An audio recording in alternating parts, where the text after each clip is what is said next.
Welcome to the city of Rockrose, a small harbor town known for its bustling ports, artisanal population, and home of one of the grandest Valentine's Day celebrations in the land. Once a year, the streets of the town become crowded with travelers of all kinds, eager to take part in the festivities, whether that be a first date to a grand wedding. However, beneath the town's polished marble and rose-colored exterior lies a terrible secret. The town has been plagued by a string of grotesque murders, where victims are left with their hearts missing and drained completely of their blood. Desperate to solve the case, the town governor enlists the help of the finest detectives from nearby cities in hopes of catching the elusive criminal referred to infamously as...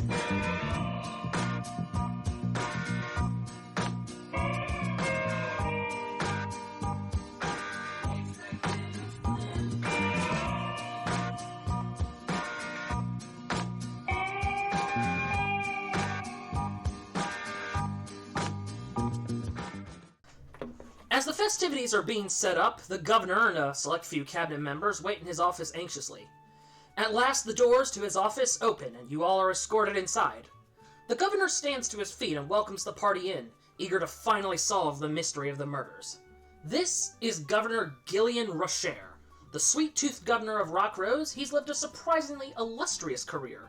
From a master of the bow to a world-renowned confectioner, the otherwise happy-go-lucky governor is stressed out of his mind from having to track down the mysterious criminal in their midst, always seeming so near, and yet always somehow just out of reach.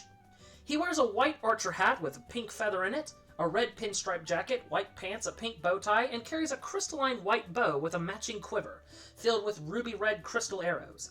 His associates all wear mostly the same attire, save for their jackets being plain red, and not carrying a bow or quiver.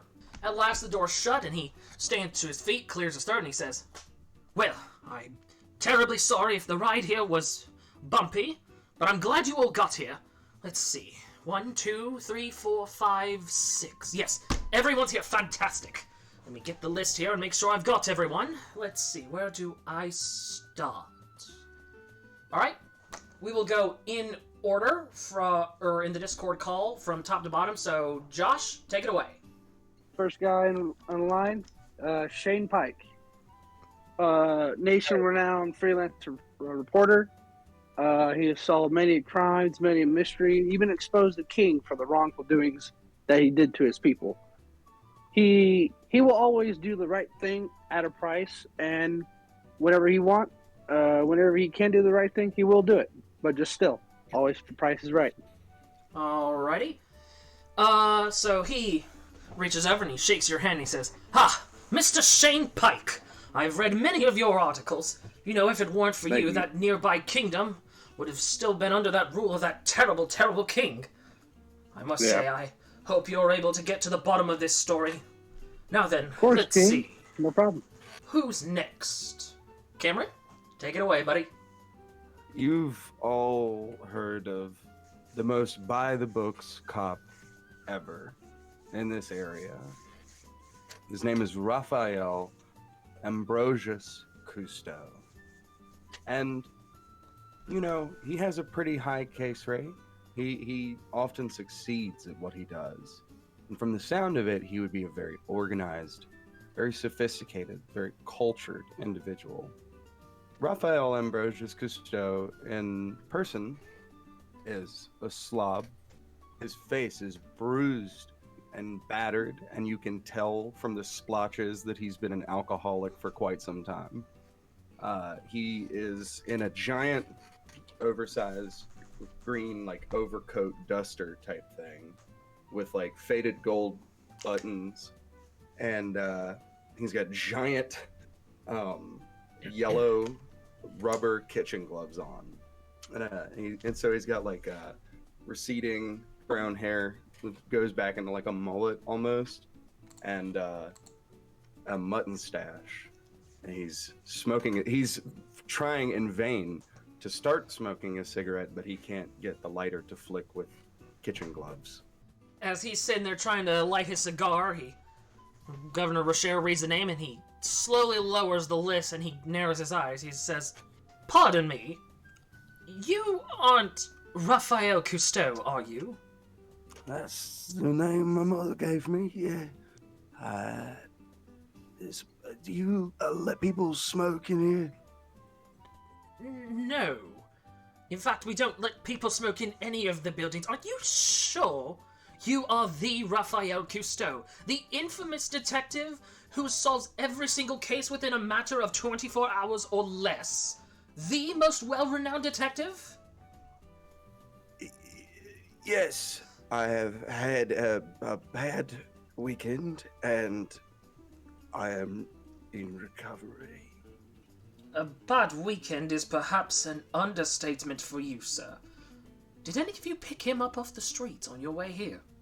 No, I saw the posting and showed up just like the rest of us. I see. Well, please keep an eye on him for me, all of you. Let's just continue down the list, shall we? Oh, good. The cigarette, it's lit now, so I can smoke it. No, don't smoke in my office! I'm already doing it. Guards, take his cigarette! And they reach over, just doop, out with the cigarette. Alright. I still got half a hit. If I hold it in, it won't go away. Nice. Okay, that's good enough. I feel right sharp. Thank you. Great heavens. Well, let's just continue with these detectives, shall we? Lexi, you're next. You're go. So I am playing Selena Cullen, who is just the most socially awkward, dorky librarian human cleric. She's got these big old glasses and a messy hair bun and is constantly fiddling with her bow staff, always stuttering over her words. No idea how to interact with people, but she's extremely smart with books. As he's reading off the list, he kind of stops when he hears the sound of you shaking so violently that your books are shaking in your bag, and he looks around and he says, "Great heavens, are we having an earthquake? What is shaking?" Oh, sorry, was that me? And she, moves to the back of the group. Good lord, madam, you're as pale as a sheet. Can I get you anything? Some water? A towel? No, it's alright. It's okay, I'm fine. You don't need to worry yourself. I see. Keep an eye on her too, I suppose. What is going on? Right, well, third time's the charm. Let's continue, shall we? Robo, take it away. As the old saying goes, good things come from small places. This little clockwork is no exception. Standing up straight in a kindly manner is a very short metallic being with flashy orange to yellow spotlights for eyes, cleanly dressed in neat and professional attire of an orange vest and tie, a white collared shirt with white sleeves ending with cuffs, topped off with a dandy bright orange cap on his shiny metal head. Strung over his shoulder is a leather handbag to assumably carry an assortment of items. This, you possibly may have heard of, is Detective Tintin, a renowned detective from a small coastal town. He is known to basically use his, I guess you can call, in-depth hearing to tell what is a lie and what is the truth. He is quite a good listener, and from your information, he used to be a wood-cutting robot for a certain Jinglesmith family. Obviously, I see everyone's face lighting up with that one. That's awesome. He then stands forward to do That's Good day, fantastic. Governor. And He stands forward in a very straight but very kindly manner. Good day, Governor. he looks over his Governor. list and he looks around and he says, do we have ghosts now? Where are... And he looks down and he says, my apologies, young man. You must be Detective Tintin. And he reaches out and he shakes your hand. I've heard quite a bit about you. Hopefully that my reputation will be quite useful. Yes. I've also heard about your family. You know, they've done many a contribution to this city. Their work is extraordinary. I am thankful to hear that, sir. I only hope that I'll be able to help solve whatever these murders may relate to. I don't doubt you will, sir. I trust that you will do us all a great favor. Now then, onwards. And he looks down. Rock, fire away. Okay, up, steps forward. What appears to be a dark-skinned, taller than average. Looks like a human, but upon closer inspection on their face, you can see like their eyes have an unnaturally golden glow, and they have what appears to be like a gold-like freckles, and their head is topped with short, curly, blonde hair, and they're wearing like a skin-tight sleeveless shirt and leggings underneath like a what it looks like a showgirl skirt and a golden leather vest. And Erios Patroclus, at your service. I know some of you may know me as a world-renowned matchmaker, but turns out reading people this well is very good detective work as well. Would you not agree? And you said he's taller than average. Like, how tall are we talking? Probably like around 6 foot, more or less. Oh, fantastic. Okay. So he stands up and he pauses for a minute and he pulls his chair over and he stands up on top of it and he finally reaches out to you when he's eye level and he says, "Forgive me for my incredibly small stature. It's a pleasure to meet you, Mr. Erios. I've heard many tales of your matchmaking adventures and I hope you can assist us as well. Perhaps maybe when we're done you could help with some matchmaking here in the city. I know quite a few people that are desperate for a date." And Erios just looks around the group so far. Is like, "Oh, I can definitely tell. Just from a few minutes here, I can definitely tell that you guys need my help." Tintin just like waves like statically back to you. Nice. I'll Alright. allow that one. And last but not least, everybody give it up for our newest player, Tempo! Yay! Tempo, would you do the honors of introducing your character? Okay. My character is Bailee Grove. She is a barbarian, about 5'10" in height, with strawberry blonde curly hair that reaches to her shoulders. She hasn't been known to do a lot of detective work, but the few cases she has been known to finish and complete have been more of those risky, not many people could actually even attempt sort of cases, ones that people mostly even feared. She's not afraid of a challenge. She kind of looks roughed up. She has a crimson red leather jacket and relatively a sporty look to her appearance. Well, he sees that you're a little bit roughed up too. Obviously, nowhere near as roughed up as Raphael, but he kind of clears his throat a little bit and he's like, "Madam, are you alright? You didn't get in a tussle with that over there, did you?"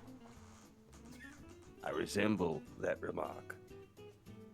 No, I did not get in a tussle with him, or them, or whatever.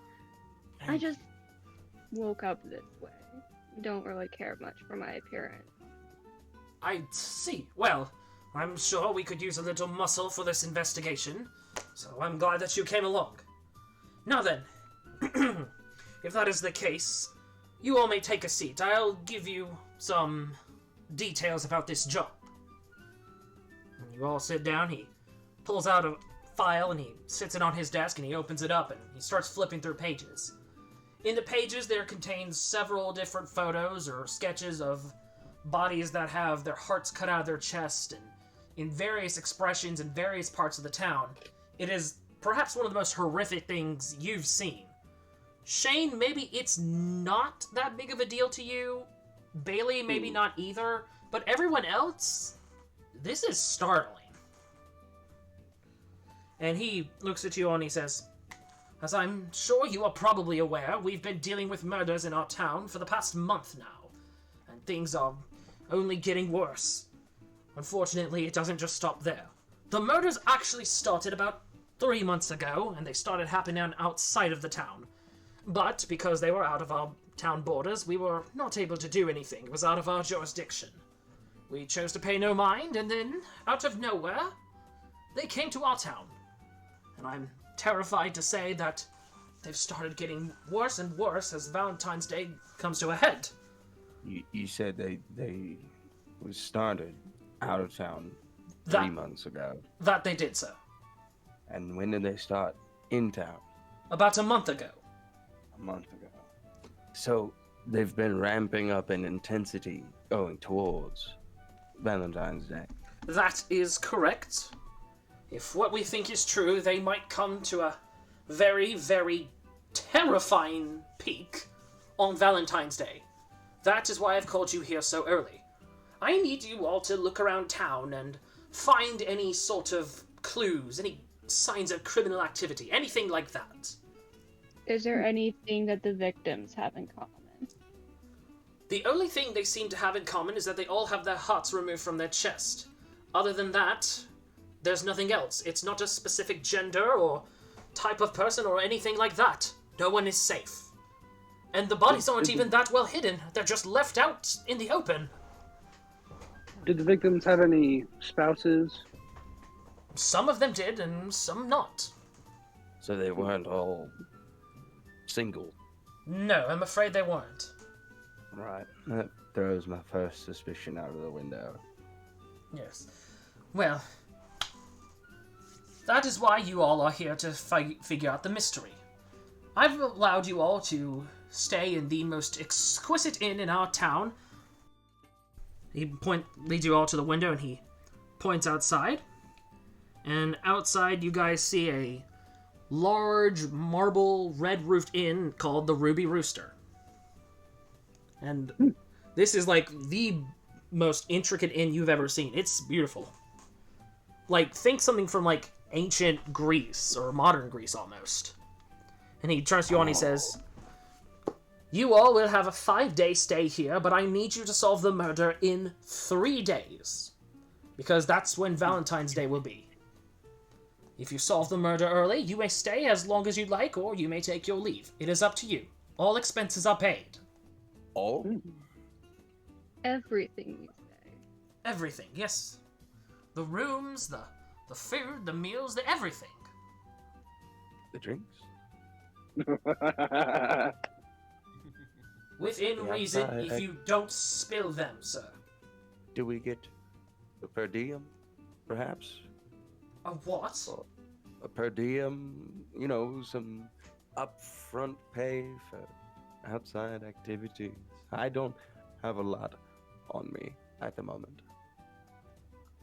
Are you asking for your payment for the job early? Not all of it. You get your payment when you solve the mystery, sir. Okay, writing down a note, Governor Mean. What? Excuse you! You're not a suspect, I'm just making note of it. Oh, visions of Gideon. I've never... I've lit Are we another allowed to cigarette. smoke here? Well, if all your questions and your unruly demands are out of the way, if you all would like to head to the Ruby Rooster and go ahead and take your rooms, I will allow you to do so. Oh, Governor, one more question, if I may do so ask. Of course. Do you may know the addresses to the victims' families or close ones? We might be most crucial if we can question them as well. I'm afraid there's too many for that. A lot of them have moved out of town. Many of them aren't even home. They've had too many people clearing out of the city to avoid being next. But we do have a list of possible suspects if you all would like to take a look at those. Please, God, yes. Very well. Allow me to send you this list. And he looks through his desk and he pulls out another file, and he sits it down.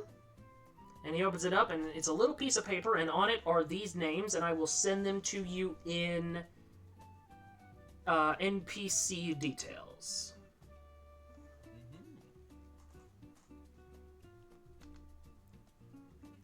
Ruby knife? Alright.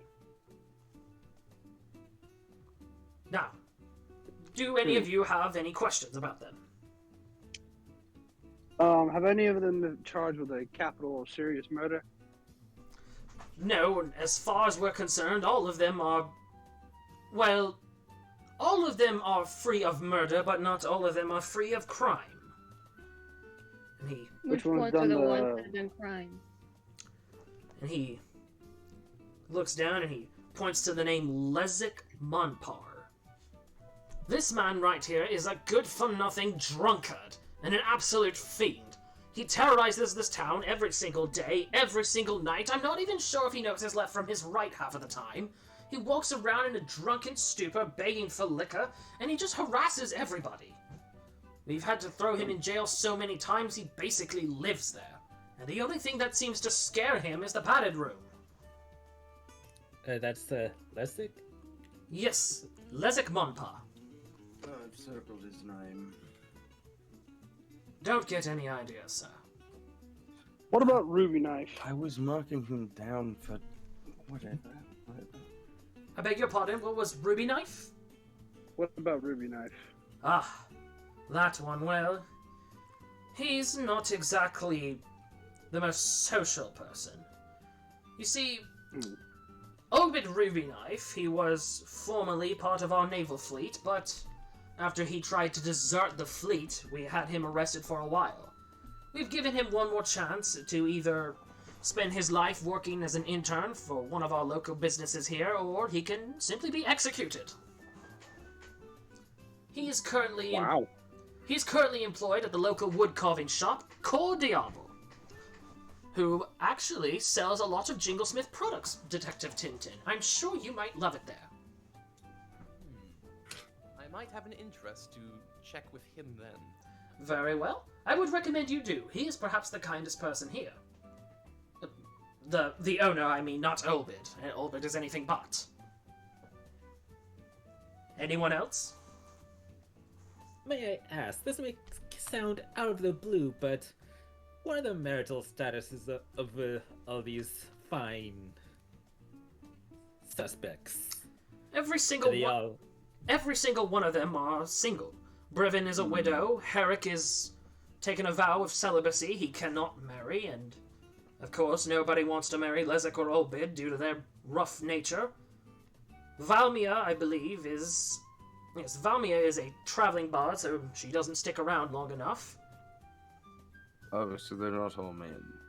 No, they're not all men. In fact, Valmia and Medgwyn are both female. The rest are male. Now then, will that be all? Did any of the victims have similar friends or relations to anyone in town? Well, unfortunately, Valmia, Obed, and Lezik don't exactly have a lot of connections. Herrick is a bit of an urchin. He prefers to stay in his studies. He never really comes out, save for when he holds services in the cathedral. Brivin is loved by everyone, as is Calrip, although Calrip is a bit of a quack. He's always studying the stars and claims that he can see past them. And he goes to the window and he points to an astronomy tower far off to the west end of town. He says, if you really want to see him, he's over there. Just bear in mind that he's a bit of a night owl and you can't talk to him during the day. What was his name again? Calrip Pimmit. Is that all? It should be. Very well then. Will we have full backing of the guardsmen in town? Yes, if you need anything at all, or if you need my assistance, you can come to my office and ask for the guards. If I'm not there for whatever reason, and he goes over to the window once more and he points to the church and he says, just inside the church, head to the left and there is a rope that you can pull to ring the bell across town. It's an emergency bell and will wake everyone, including me and any guards in the city. We will rush to your aid as soon as possible. Everyone, I bid you all the best of luck and please save our town. Will do, Governor. We'll see what we can do in order for this time of crisis. Very well, I am sure you will. Thank you all. As soon as he's done, the guard, or his fellow cabinet, they all stand to their feet and they lead you outside, and they head to the Ruby Rooster Inn. The Ruby Rooster Inn is a 2-story inn with stained glass windows, a tile mosaic floor, and heavily polished walls and furniture. It's almost like living in the cathedral, which is befitting of an inn that very regularly holds weddings and provides rooms to high-ranking nobles or adventurers. Your tab will be paid by Governor Rocher upon departure, and you've been given the best suites in the inn. VIP. Well furnished and carved with all kinds of pieces from Corday Arbor, and all sorts of fine art pieces decorating the wall. There's even a hot spring a few feet away for anyone that wishes to loosen their muscles after a long day or several days. And you all have been given special permission to use it whenever you'd like, even after dark when it normally closes. As for the rooms, let's see. Shane, Raphael, Tintin, and Erios, you all will be sharing a room, and Bailee and Selena, you will be sharing a room. So, once you arrive, you tell them that you are here on behalf of Governor Rocher, and they hand you the keys, and you all are off to your rooms to drop off your bags and get to know each other for a little bit. Let's start with the guys first. The room in there is absolutely breathtaking, and Tintin, your eyes light up right away when you see your family's signature hallmarks etched in on every single wood carving in that room. How do you all interact with each other? Well, Shane's going to sit down and start working out a plan to how to interactively interview all the suspects given. So, Tintin, who do you think we should go with first? Most certainly, we should probably try the first suspect I may be interested in interviewing. Of course, being Old Bid Ruby Knife. That was a name that piqued my interest as well. Besides, he has a connection to my creators. So, if I could probably assure, I may as well be familiar with seeing how I can deal with the company. That's a good route. I guess the most important thing we have to figure out is emotive. Why would they do this? I mean, the list he gave us was enough to provide at least an initial motive to look out for, which I think we're all thinking of. And it's this involuntarily celibate course of thought of this angered single person on Valentine's Day thing. And I think Olbid would be a good one to start with, because he was in, the military? I wasn't listening to the latter half. Yes, so, of course, I'm profiling here, but come on. We know they're violent. I think, I suppose we'll see when we get there. I think also another good name for us to check would be Eric Pure Touch. That might be a good one. Herrick? Yeah. Yes, I still agree with the robot. I still think Olbid should be the first one that we look at. I agree. I may also recommend we should also, once the evening has come, visit a Mr. Calrip Clement. Okay. What about him stuck out to you? I do not know. He could possibly, well, since he is out during the night in his tower, perhaps he may see something that most people have not. If not a suspect, then a witness. Good thinking. We also forgot to ask the governor, how did this hot thief get around so well? I think if he knew that answer, he would have already told us. Erios, do you have any theories or any particularities? I'm raiding the cabinets. Are there any liquor? Yes, there is a mini bar in y'all's room. All right, I'm destroying it. I would say it is full of a lot of wine and champagne. If he is opposed to any of those, will do. Yeah, And nice. if we have to bribe one of these suspects for information, I got a good source of payment. And Shane's going to pull out a beautiful spherical black opal gem and he sits it on the table. That is worth 5,000 alone. That could get us some very good information. Are you a jeweler? What? No, that was my last payment for my last job. And you're willing to put up your entire payment for this? Oh, I got more money than that, man. Very Well, I suppose before we start this little arrangement of ours, perhaps we should tell each other, I guess you can say, backgrounds of one another. In case of something goes south, we'll be able to cover each other's weaknesses with our strengths. Sure. Since I propose it, I shall go first. Hello! As you may already know, I am Detective Tintin. I am what you may not consider as a organic being. Mhm. I'm familiar with your creator. The least his products, they tend to blow up. Yes. I've noticed that as well. Yes, the Jinglesmith family is mostly assumed with both inventions and wood-cutting equipment. I was one of many wood-cutting robots before I gained sentience after one fateful day. That didn't drive you crazy or anything? Call it I was awake, as if sleeping for a majority of my own life.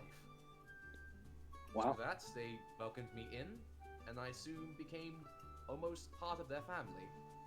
However, I truly felt something was missing within my core, and I found out I haven't found my own heart yet. So, setting out, I tried to find what it's like to be truly alive. Soon, I came upon this coastal town, and then, using my enhancements and hearing equipment, which was usually used to hear out any intruders on the farm I was on, I was able to sort out a liar from a crime, and soon enough, they elected me as the detective of the small town. Ooh. I'm still looking for my own heart, but until then, I'm happy to help wherever I can. You're Oh, you poor darling. a walking lie detector. Most dutifully. Well, Okay. I'm guessing it'd be a bad idea to lie in front of you, isn't it? Wouldn't it? But Are not you- worry. You're going to trip us up in our own lies? Is it like a compulsion that you've got? It's not. It's more like if I listen in on a conversation, I can tell from the deep frequencies of either a truth and a lie. Call it Amazing. a distortion of the words. Did you make a robot daredevil? I also just made like a Phoenix Wright character as well, so. Yeah, pretty much. Oh, I do have to warn you, I do not take damage quite so well as most other things. If I take too much, I may as well lose a limb or, heck, even my own head. So, if you don't mind me asking, Tintin, you said you were looking for what it truly means to be alive. Do you think you've gotten to that point now in your life? I still do not know. I still feel somewhat empty, but hopefully I will learn what it's like to be like one of you. But that is only my hope. And I hope to learn from you as well. Thank you. Oh. The way he does this little Scooby-Doo laugh. I will go next. My name is Raphael Ambrosius Cousteau, as you all heard earlier. I have a fond dislike for all of the liquors that are in this minibar, but I am going to continue to drink them. And it's not because I have a problem. It's because I've got the opposite of a problem, which is problem-solving skills. And also magic. Do any of you fellows enjoy drink? I don't mind. I like a Coke and brandy once in a while, yeah. Oh, I do enjoy a fine wine. What about harder things like pills and narcotics and stuff like that? Are you guys like cops? I'm not a cop. I am Tintin. Wait, I'm the cop. What I mean it in the colloquial sense, though. Like, if I perhaps have some lithium tablets in my overcoat that I keep in case of emergencies, are you guys going to say something? Oh, No, I try not to judge. It's I bad mean, for business. I don't think I'll be able to necessarily judge you, but if I do, I might imagine I'd be slightly disappointed. Would it make you more disappointed if I said that I think I did so many lithium tablets that I don't remember the approximate last month? Now I'm just worried. I came here because maybe I can get some money to like start again. Because I don't really know where I am. You're in Rock. You do know what town you're in, though, right? Yeah, well, yes, Okay. of course, but like this is not my usual Oh, stomping okay. ground. So Got you. Question, if I may ask, what is the name of this location? Rockport.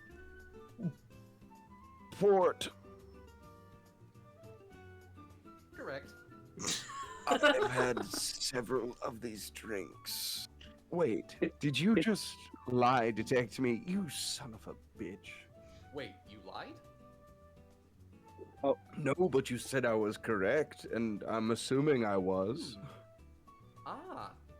Well, this is the conundrum. You are so in-depth to your own lie that you're convinced it's the truth. So, by reading it, I must have also thought it was also the truth. I like you, Tintin. Now I feel like we can truly be friends. Happy to be of service, sir. I was like, what kind Easy, of Princess Bride poison chalice stuff did you just pull? easy. I'm not saying this out loud as Raphael, but I am writing down easy to manipulate in character. Raphael just writes gaslight, gatekeep, girl boss. I'm writing notes in character. I am as well. You're not alone. Oh boy. But yes, I also just make sure that I don't fall asleep in a ditch, because I will get sidetracked and go get drunk and fall asleep somewhere, often in pursuit of things. So please just make sure I get back home safely, guys. Make sure Another he gets back home question. safely. Another question. Do you usually get scared if you don't know where you are? I have this kind of thing where I talk myself in spirals in my head, and I will very quickly give myself a panic attack. Ah. I light up a cigarette. This is, even talking about it is making me feel weird. Would you say it's making you feel stressed? Yes, it would. Allow me And to you- take a point. And do you often have anyone to talk Well, about with all well, these well, yeah. problems? Yeah, there you go, Kim. I just rolled it and it rolled a 1, so there you go.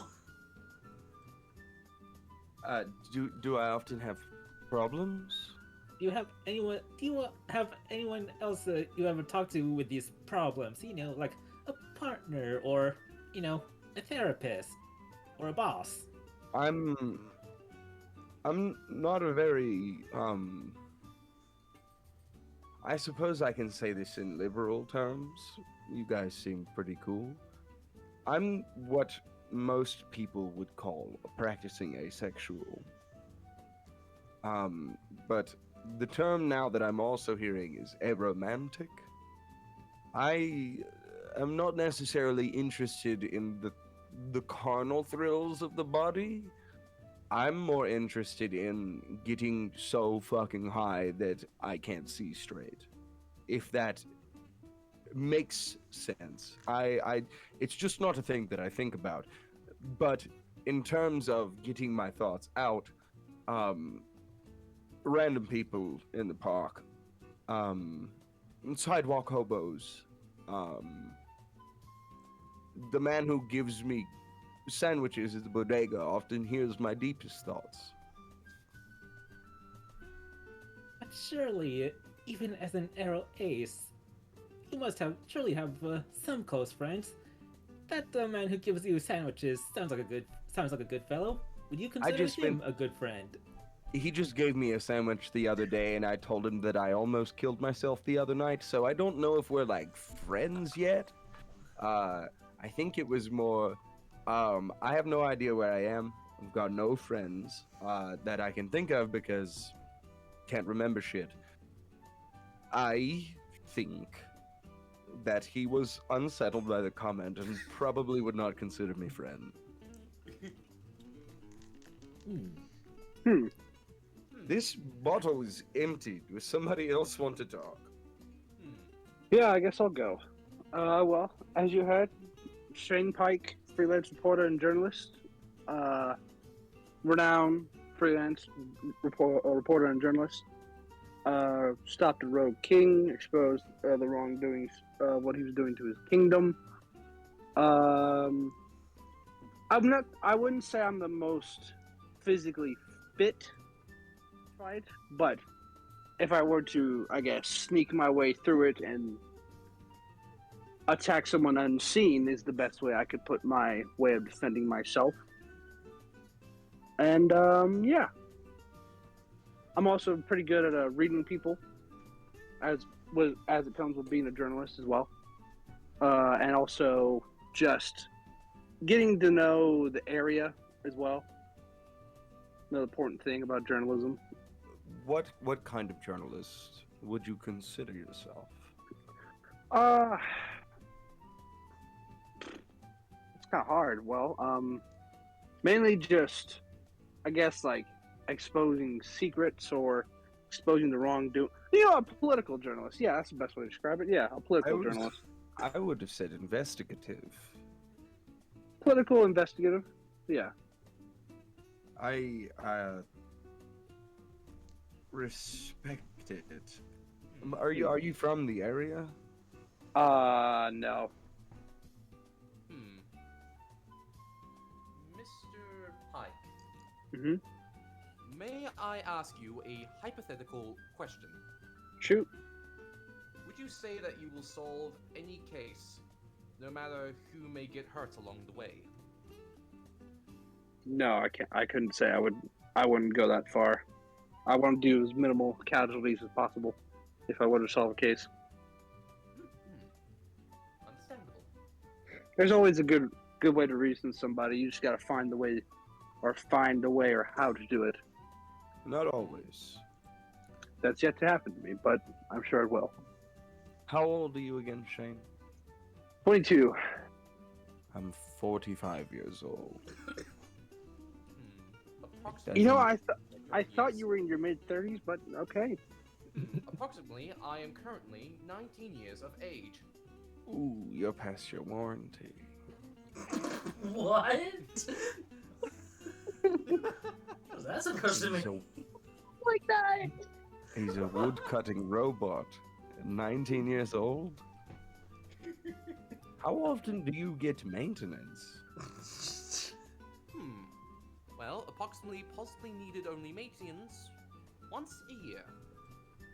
Once a year maintenance? Like a And system how long- update? How long since your last maintenance?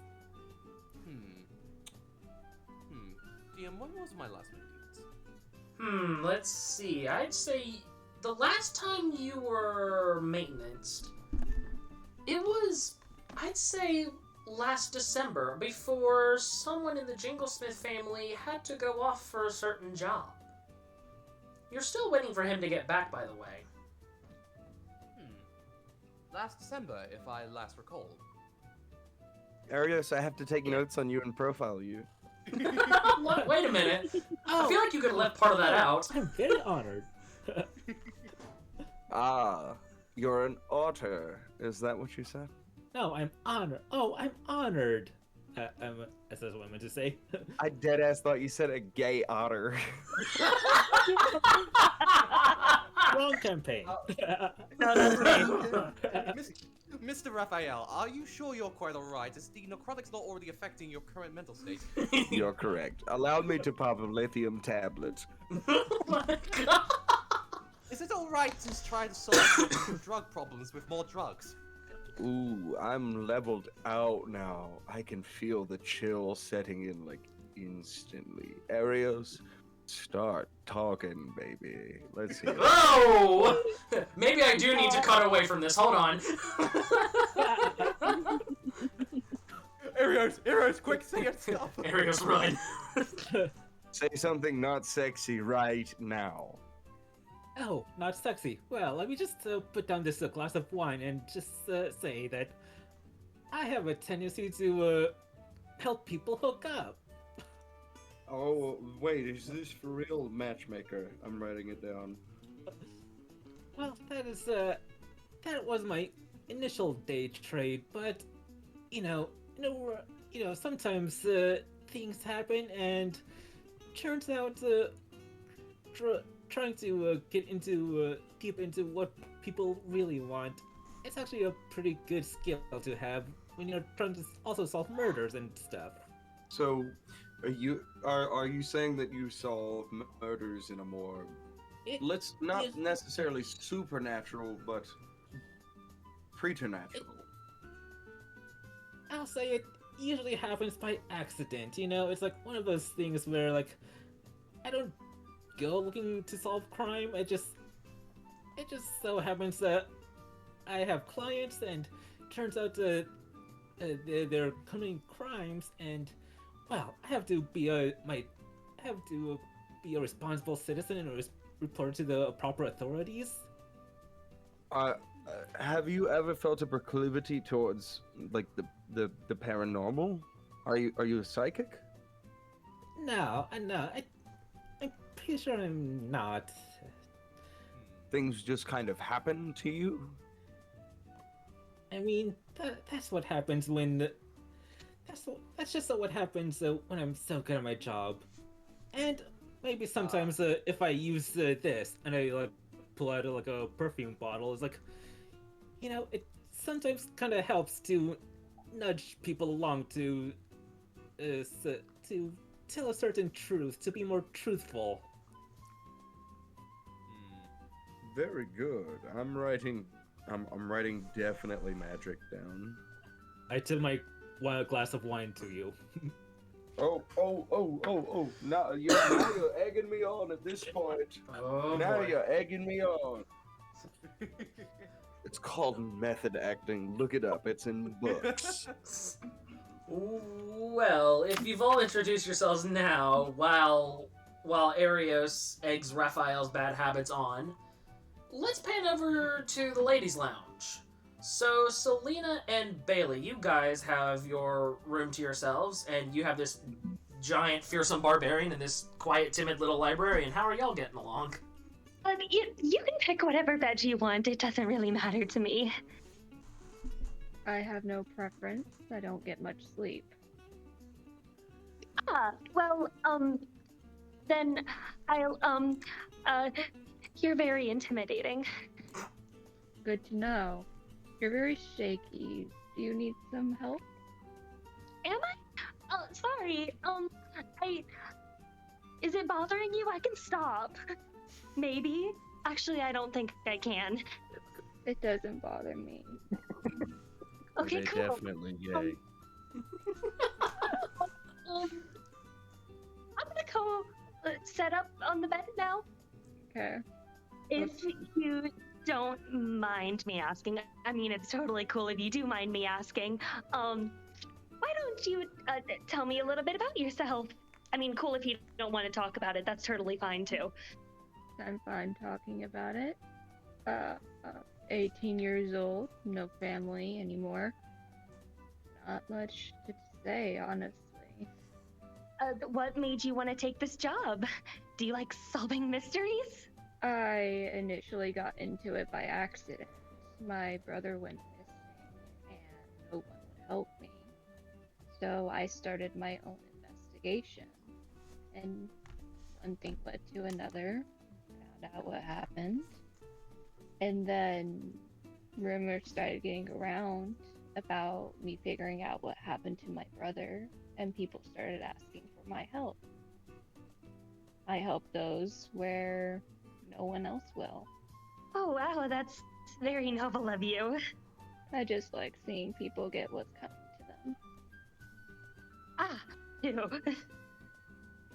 What about you? Oh, I'm me? very surprised about you getting into this line of work. Yeah, I was a little surprised about it too. I'm not really a people's person. I like to spend most of my time at the library. I love reading. But then I started picking up on these like mystery books. And, I just started noticing things and yeah, I really like reading. I brought along some of my favorite books. Have you ever heard of Twilight? Oh no. Oh, dreadful. Me personally gonna love this person. Bailee. I don't know. I think we've killed Robo. No, I've never.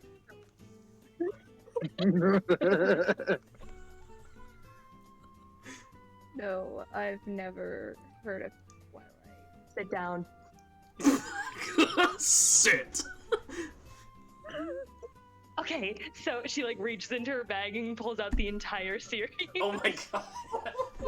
She's nervous in everything else, but as soon as you talk about Twilight, she becomes the most assertive person on Earth. Arlie Ermy could never.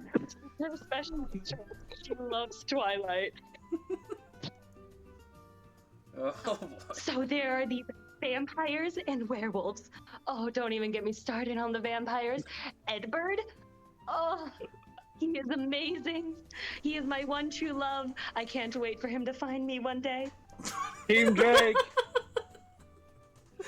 You I realize sense the disrespect. books, right? Werewolves are stinky and gross and no one would love them, but vampires, they sparkle in sunlight.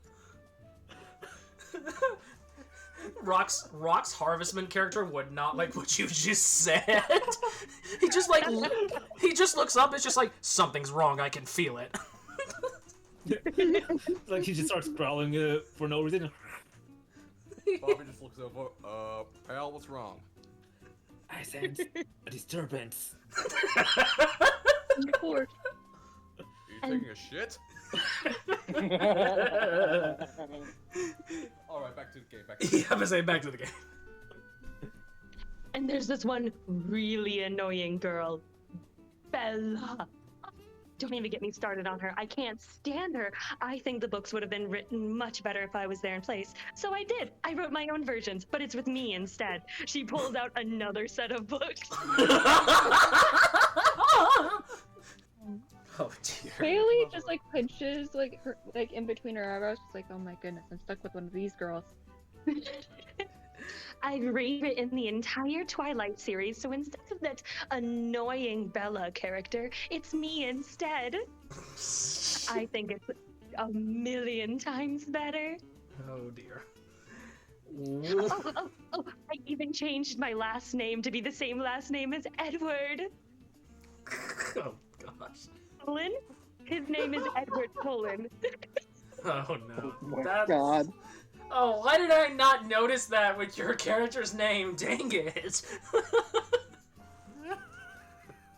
Why did I not notice that? Well, while Selena experiences a sudden bout of confidence, everybody's train of thought is suddenly derailed when an ear-piercing scream is heard outside. Well, the murder's about to happen. It's a vampire. They're screaming outside, and I don't think it's a vampire or anything from Twilight. This is real life. We need to check that out. Oh, right. Sorry. Was I droning on again? I do that sometimes. I'll just ramble on and on and on. Yeah, we should go check that out. When you all get up and run outside, you follow the sound of what sounds like a loud fight. And as you round the alley, you see a very, very, very disheveled looking man, desperately, like, laying on the ground, clung to a woman's purse, like, being dragged along, and he's, like, trying to pull it down. Would anyone like to make a strength check to see if you can get him loose? I would. Okay. Barbarian, your first roll of the server. Let's go. Woo. Let's see what you do. Oh, dear me. That is not good. Uh-oh. That's spaghetti-o. terrible. You go to grab onto this guy, but as you do, you just tear his coat right off of him. You don't actually grab him, but like when you grab him, you hear a and you look up and you see his coat is no longer on his shoulders, but he does stop and he drops his arms and he gets up and he looks at his sleeves and he turns to you and says, "Now, what's your problem, mate? That was my favorite coat. It's the only coat." Wanted a piece of the action. Oh, you think you're clever, don't you? You know who you're dealing with, buddy. Leslie Modpa, I assume. Ah, see the little metal man? You metal? The little metal man gets it. That's right, I'm Leslie Modpar. I am the town drunk, and I am mean. You better take a step Well, back. you're the person I wanted to talk to anyways. Oh, really? Why? No, nothing. Seemed like a pretty cool dude to talk to. That fun shit. Oh, and Erios gonna step up and say, "Oh, you know, I think I know a fellow drunkard you might get along very well with. You're single, yes? Would you be interested in other drunks in your area?" hot drunks available in your area. He's like standing behind Erios going like, "I swear to God, you will never live this down." Bailey turns Stop. around and just glares at you because she thinks you're talking about her. Because she also drinks and smokes relatively heavily. Oops. Well, he kind of looks around a little bit and he finally does catch eyes with Raphael and he says, "You're the guy they're talking about, aren't ya?" Lesik, look me in the eyes. We're not friends, okay? Oh, we're not friends with that attitude. We could be pals. Come What on. do you mean they're talking about me? What does that mean? What does that mean? Does that mean that I did something that I'm not aware of? Look, that's not important. Listen, that person, and he points the wrong way, wherever that woman was heading. That person over there, they got something of mine. I'm telling you. I need help. What'd they take? It was drugs. They took my sewing kit for my jacket that just conveniently got torn. Yeah, I can Besides, I can sew. Leslie, Sewing kit, Leslie, yeah. it was drugs, wasn't it, Leslie? You. Leslie, look at me. And he's not saying anything, but he's like glancing away. You've got him in the act. Do you see how I can't even open my eyes right now, Leslie? Yeah. The hotel minibar is kicking in, okay? So I'm being real nice, Leslie. It was your drugs, wasn't it? You got me. Okay, you got me. Leslie, it's not a big deal. It's not. And he's holding another bottle from the minibar. He's like, Leslie, look. If I give you a nip of this, will you promise to be honest with us? And he goes to grab the bottle. No. Please. You got it. Hey, put that pinky finger up. No. Put that pinky up. I know that our kind hates promises, but you gotta promise to be honest with us. Come here. Oh, fine. And he wraps pinkies with you. He's like, okay, now give me. Come. You know that means I can break your pinky if you lie, right?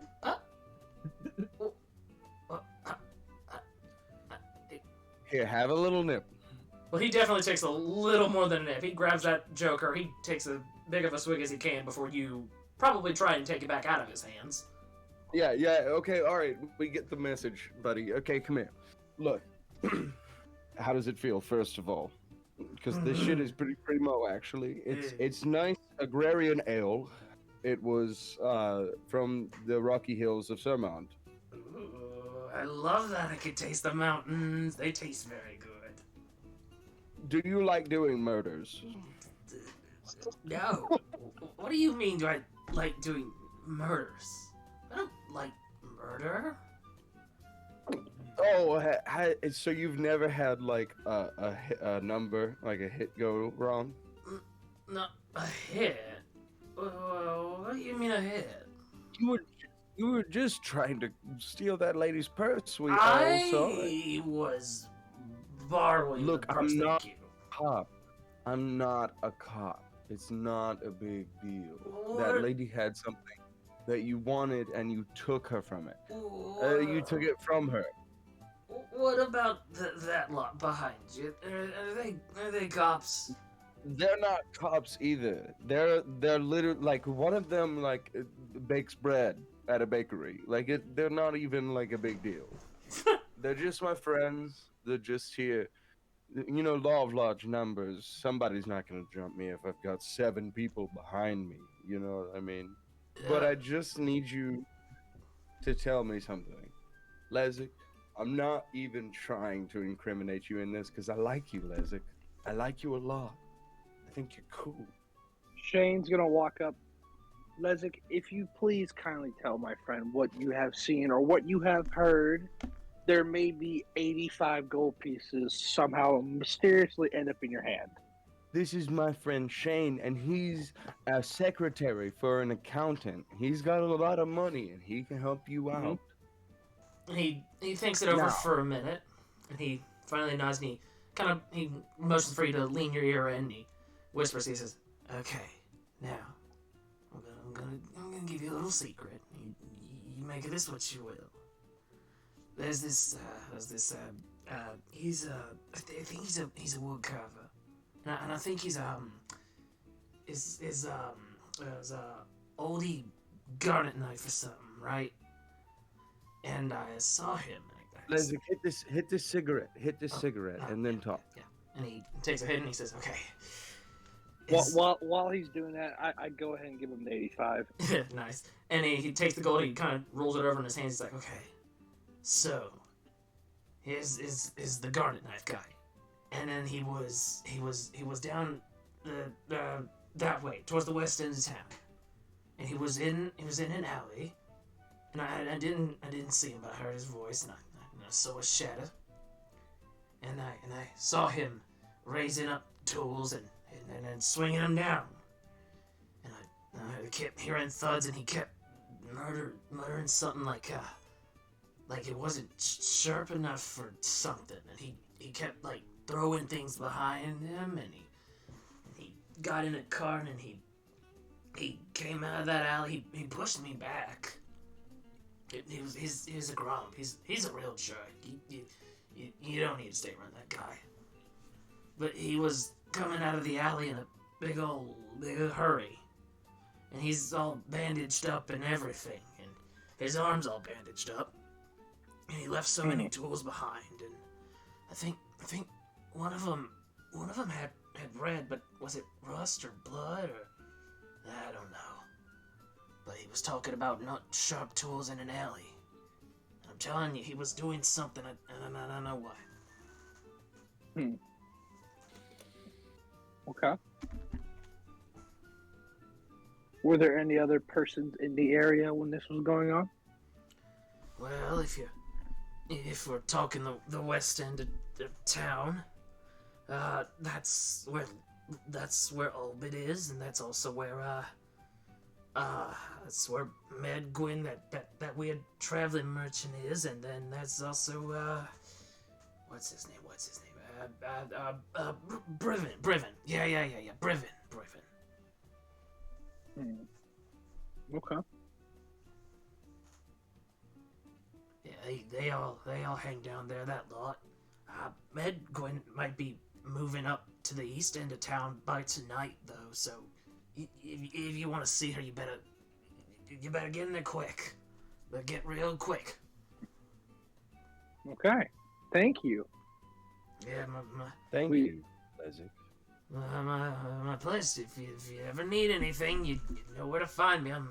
I'm everywhere in this town. I'm everywhere, and then I'm nowhere. and I'm everywhere. I think the one place you are is at the bar, but that's okay. We're not going to judge for that. I'll probably end up finding you sooner rather than later, Lezik. Yeah, I look forward to it, pal. I hope I see you soon. And Enjoy the money. Yeah, I'm gonna go buy me a new coat now. And he staggers off down the alleyway, and you all are now left alone to your vices. What do you all make of that information? Well, I pocket the piece of jacket I ripped off. Like, this is mine now. You have an Bailee? I'm just gonna like do a dual thumbs up too, Raphael. I was like, good job, buddy. My new Thank friend. Thank you. Handiwork, my friend. Yes, charisma will get you a long way. Why did you almost offer me up to Lezik as a partner? Well, seems like you could use a good friend, and like attracts like. I want to figure that maybe a fellow drunkard would be a good fit for a friend. I You would should have been agree. more specific as well, because I thought you were talking about me. Would you? Because okay, I was gonna say, Bailee. First of all, stellar work, trying to physically assault him. Very good. Also, to Erios' point, I was going to say I am absolutely going to be patronizing the bar later, and I will maybe squeeze more information out of Lezik if it's possible. If I see him there, which Shane just gave him 85 pieces of gold, so it's almost an assurance that he will be there at some point. But regardless, we should conduct up later on Lezik and extract more information out of him. Also, I mean, it's a bar. All expenses paid. And also, may I pipe up with all this recent information I just recovered? What is it?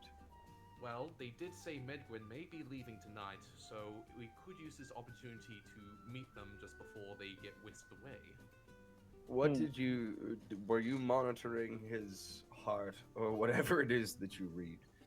I was listening to him. I do have quite advanced hearing, I forgot to mention. Did you hear lies? Good question. Roll investigation to see if you did. Okay, roll investigation. It isn't sharp enough, is the thing that is sticking in my head. Okay, investigation, you say. Mm-hmm. A very specific tone of phrase. Oh, yikers. That is not good. Bad. The only thing I'm you afraid heard... I cannot be able to tell him. Yeah, the only thing you heard out of him was a nauseating churning and sloshing sounds of copious amounts of alcohol that he's consumed. Can I at least You- listen to one part of it with my insight, which is the part saying, I don't like murders? Sure. Alright, I'm gonna roll an insight check to see if that may be at least a lie or truth. I don't like murders. There's one thing about me. Hate that. 23. Does he like murders? He doesn't. He's telling the truth. I'm writing Well- it down. I'll mark it off. He does not like murder, so either he hired someone for a hit, or he has no relation to the crimes at all. You know, I think my good friend Lezik wouldn't do murders. He seemed appropriately appalled by the question whether or not that he liked murder. And not wishing to sound mean, but I don't think he is quite competent even doing a murder himself. No, he absolutely is not. He would probably fuck it up. He And sounds even likely if- to stab his own shoe than anything. And even if he did, he wouldn't. I don't think he'd be competent enough to get away with it. Don't We think all he do. ever was a suspect just because you have temper or because you enjoy alcohol or whatever doesn't necessarily mean you're a murderer. That's what I've been saying. I wasn't implying that. I'm saying he doesn't have a strong enough motive to present himself as the killer. I don't Makes me- think he did it. Makes me wonder how he got on the list in the first place. But I do have. But this. He did give us more information about Ruby Knife, as he has been in the Western Alley, as he just said. Him and Medgwyn and Herrick, right? Is that what the other name was, or am I tripping? Olbin, Medgwyn, and Briven are on the west end of town. Briven, Olbid, Medgwyn, and Briven all hang out in the same area together. So if we were to go potentially question Medgwyn, it would probably entail also talking to Olbid and Briven at some point. But also, from what he described when he last saw him, I don't think Olbin would be in a good talking mood if a good big group of us were to just happen to come upon him. Yes, So, especially if he did commit the murders. Should I suggest we do a split up? Yeah. Both of us in a group. Excuse me. Can I say something? Of course. Yes. Weren't we told that the murder started in a different town? Outside of town, I believe. Right? Yeah. Yes. 3 months ago they So- started outside of town. But Yeah. but that's So it's outside of. definitely somebody who wouldn't just be around here. But the thing about that caught my attention, regarding the suspect list being in town, was perhaps this was only an occasional thing where they left town to do it, and because they said that they have ramped in intensity and have also gotten closer to the town towards Valentine's Day, so perhaps this person has brought their hobby home. That's what I was thinking. Has there been anyone who's left town and come back with the motors following close? The traveling merchant, Med- and the bard. The merchant, the bard. Yes, Might want to talk to them. the bard. Well- Good luck finding her, cause she kind of moves throughout the town. But We don't have a lead on the bard, but we do have a lead on the merchant, because the merchant is moving soon and is in the West End. Yes, So- if I recall, I think he'll be moving out tonight, if my information is correct. Yeah. Then we need to talk to them as soon as possible. But we can't let Ruby Knife go without being talked to at least. I think me, Tintin, and your name is escaping me. I'm sorry. Drunk guy. Raphael. Raphael. There you go. Like a Ninja Turtle. Yes, thank you. So I think me, Tintin, and Raphael go to the East End, and you guys head to the West End. Oh. Oh, that's what we can do. Wonderful. We can choose. I wanted to confront the merchant. You can confront the merchant then. You could all go to the West End and split up and interview all the people there. I'd allow that. Yeah, that's what I was thinking. Which Okay. of us is the most brawny, do you think? Not me. My eyes immediately went to Tempo's logo. Not the one that looks like a librarian? Heard. I have a strength of 9, so I can't fight anything. Oh dear God! Tell me I'm not the strongest one out of all of us. I have a I have a strength plus of 4 15. strength. You I have have a an- plus I have a 4. plus 4 strength. Oh, wow. I would feel safest with Bailee.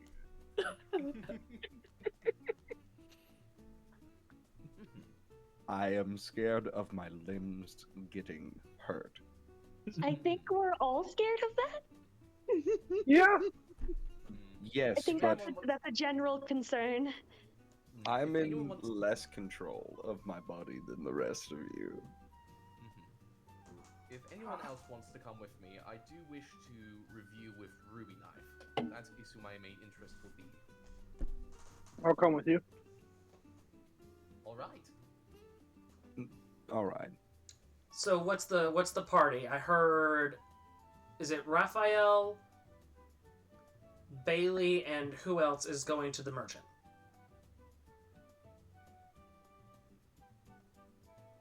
Rock, I see your profile. I'm going with Ted. Rock, I'm thinking like we can split up into 3 groups of 2. That's what I'm kind of thinking. Oh, okay. All right. So then Raphael and Bailee will go to the merchant, and then Tintin, who did you? Tintin and Shane.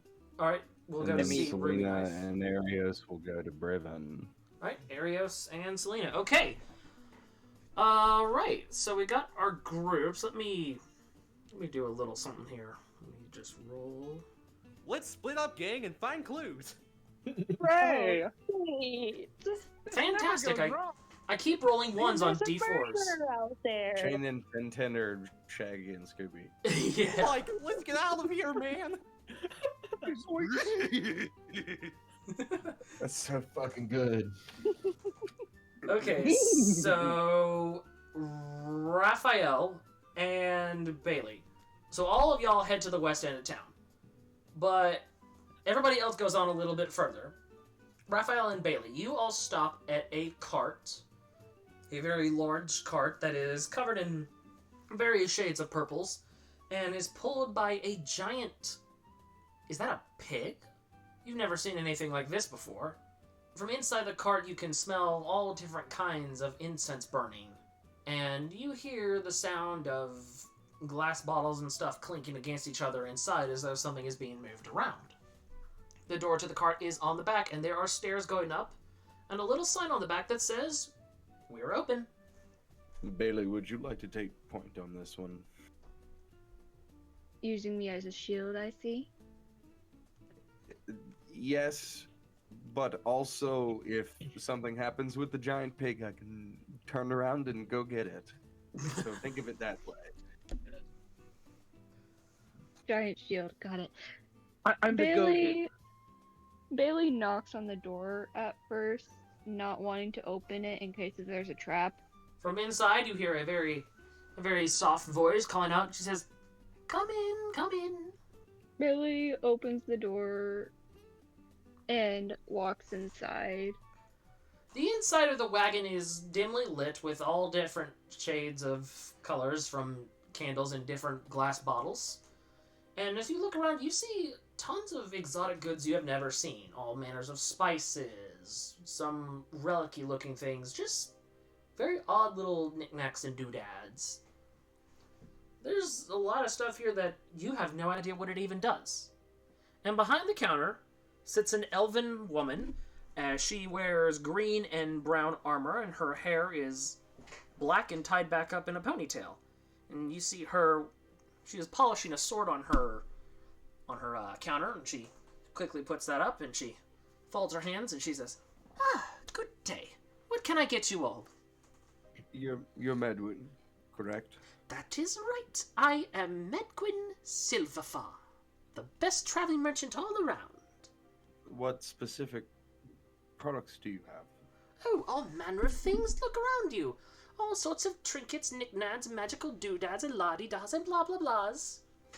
But I must warn you, because these are foreign goods, I must limit you all to 1 purchase per day per customer. And I'm sorry to say, but our prices here do run a little bit high, but that's okay. I'm sure you both have money on you. You do have money on you, right?" This is not a joke. This is not like me being funny. In character, Raphael has 1 copper. Oh no. I mean, 1 copper and 12 Amazing. finished cigarettes. Oh yeah, he somehow manages to find whatever he needs in the moment, but like no money. My character has 60 gold. mhm. That's why you're taking point on this one. Just like, yes, this one's got money. You go first. You money shield. You go. I cast Money Shield. Well, I Shit, you mean, cast at 9th level. Oh god. Oh, God.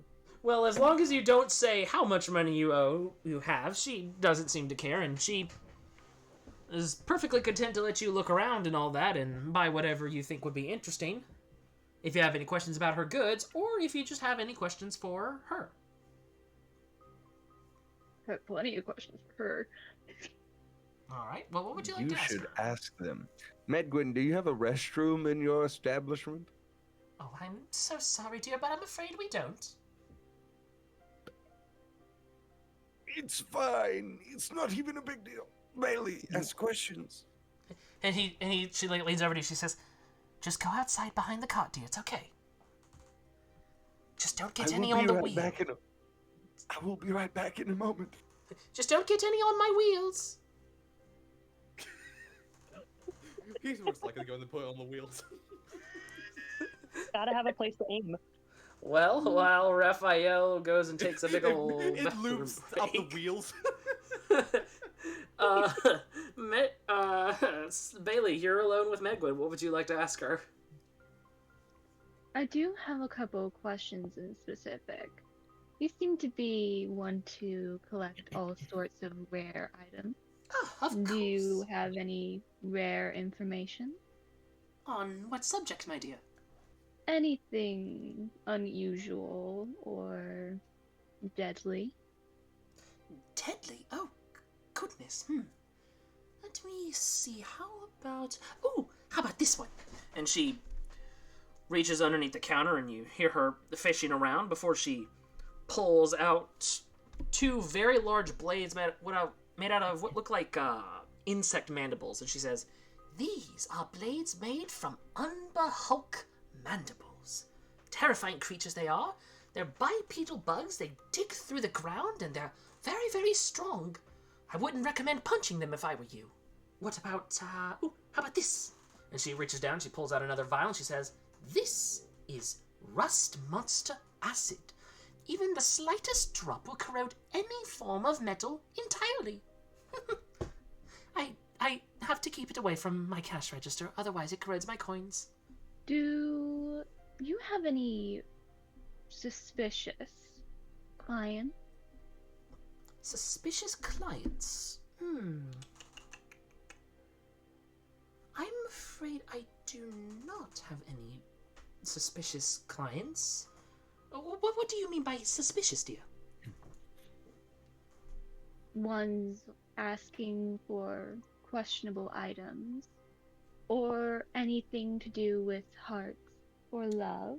With heart? Or do you have any clients that follow you around on your travels? I know you move a lot, so it'd be hard to have a regular client. Well, I did have one person following behind me on their own cart, and they were terrible. They were really, really brash, really rude, you know. They tried to run my poor pig off the road. Oh. I believe... I'm back. Ah, welcome back. I'm back. I peed on the wheels a little bit. Oh, you monster! It was an accident. I'm sorry. Oh, great heavens, I tried just really painted hard those. not to. Oh, I just painted those. Well, but where was I? Oh, yes. I was running... These snacks in the opening room, they were free, right? Oh dear. Oh dear. I took some anyways. It's fine. If you start feeling dizzy or if you start smelling colors, just take a deep breath and wait for it to pass, my dear. That sounds awesome. I cannot fucking wait. Oh, quite the charmer, isn't he? Yes. But I was run off the road in my own cart by someone else on their own cart. I didn't get a good look at them, but I believe they had dark hair and they seemed to be going a little further down to the west end of town. Interesting. And the cart, it made such a racket. I don't know if the axles were loose or if there was something they were carrying, but the cart made a terrible clanging noise. What did the cart look like? Oh, it was nothing too remarkable. It was just a run-down wooden cart, the type, rusty wheels, rusty axles, and worn wood, nothing special. Have you ever had a chance to interact with the person before? Well, that was my only interaction, dear, and I never want to interact with him again. He threatened to turn my poor pig into bacon. I'm How much sorry would for that your make? pain. How much would that make? Well, she doesn't even want to think about that. What were you saying, Bailee? Just, I can't unhear that now. That's what my brain's on. Oh, no. I see. Do you have any other clients with interesting interests in your item? Oh, well, let me think. I am quite a fan of that Calrip fellow. He's quite the looker, isn't he? Oh, he owns that big astrology tower over there on the east end of town, and he comes in every so often to buy certain things for his telescope, my dear. He's so nice. What sort of thing? Oh, mostly metalworking things. Mostly like lenses and frames and all that sort of stuff. Okay. You mentioned the person before, that they were in the more west end of town, correct? Yes, the Further cop down person. west end? Yes, they did. Do you know where they would possibly be at this time of hour? By now they would be at the docks. There's probably the docks. There's quite a few shops down there. Have you been to the Cour d'Arbre yet? Oh, it's such a quaint little shop. They have lovely little woodworking features down there. Does it smell like blue in here to anybody else? Uh-oh. Deep breath, sir. Deep breath. Just nice deep breath for me, please. It smells like blue in here. Oh, my. I'm You the really best should watch cop what you in put the in your mouth. world. And she like That's what she said. she reaches up and taps Bailee, and she says, "That bag will be 2 gold coins, my dear." She reaches into one of her pockets and pulls out 2 gold coins and gives it to the weird old lady. Oh, thank you so much, my dear. You won't regret that purchase, although I'm afraid he might come tomorrow, but that's okay. Feel awesome right now. I'm never gonna regret this ever. Mm-hmm. You're going to owe me 2 gold pieces the moment you get them. I don't know what that is.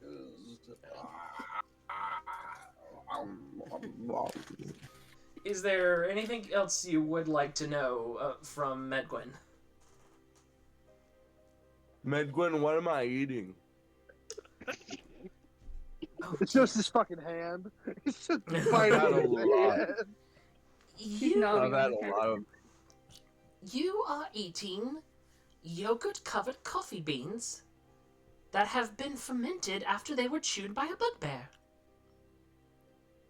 Cool.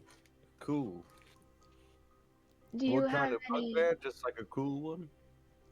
Well, by a bugbear. I'm not sure if they're cool, but you know. I think they're cool. Bailee, say something else. Do you have any weapons or items that might be useful to capture a dangerous fiend? Something dangerous. And she kind of thinks about it, but she thinks about it for a little longer than usual. And she shakes her head. She says, "No, apart from the sword that you saw me polishing, I'm afraid there's nothing else anyone could use. At least, not anything that I would let anyone else use. If they tried to steal from me, well, I'm afraid I would have to stop them." Money is no option. I would like to know if there's anything potentially useful. No, dear. I think the most you could do to anyone is get them drunk off of bugberries. Apart from that... Can I do an inside check? She seems a bit suspicious. all of a sudden? Sure. Okay. DM, how high am I right now? I just ate an entire bag of bugberries. What are your 5 favorite colors? Red, green, blue, orange, yellow. Yeah, enjoy looking through the eyes of a bag of Sour Patch Kids because you are higher than Fear and Loathing in Las Vegas. Oh my gosh, we have a nat 20. Yeah. Natural 20. Oh shit. Bailee? Mhm. She's lying. Sus. You catch on right away. I knew it. You catch on right away. There is something she does not want to tell you. You may make of this information how you will. Like an investigation check or just an investigation? I'll let you make an investigation check with that if you want. And since you got that nat 20, I'll let you roll that at advantage. Sweet. This could be A interesting. game changer.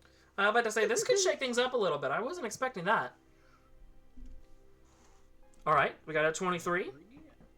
Now roll again, see if you get a higher number. If you get a nat 20 from this, I'm going to eat my shirt live on camera.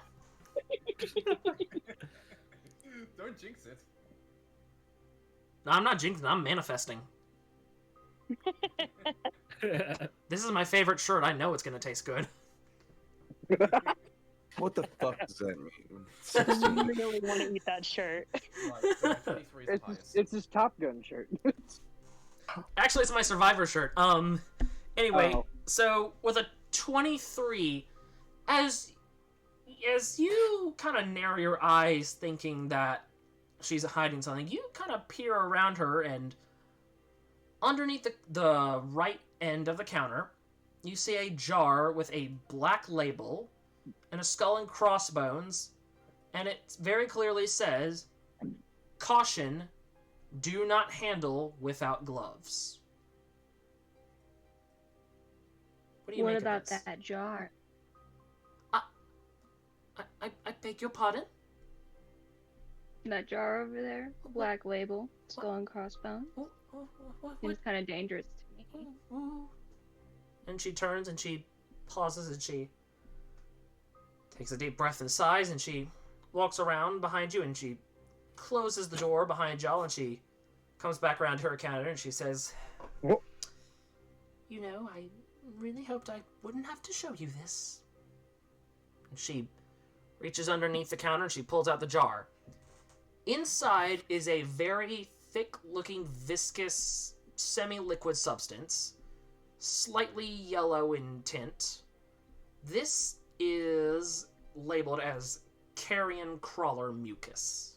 This stuff, if you've ever worked around with it, and it also says this on the label as well, can cause temporary paralysis up to an hour, depending on how much is used.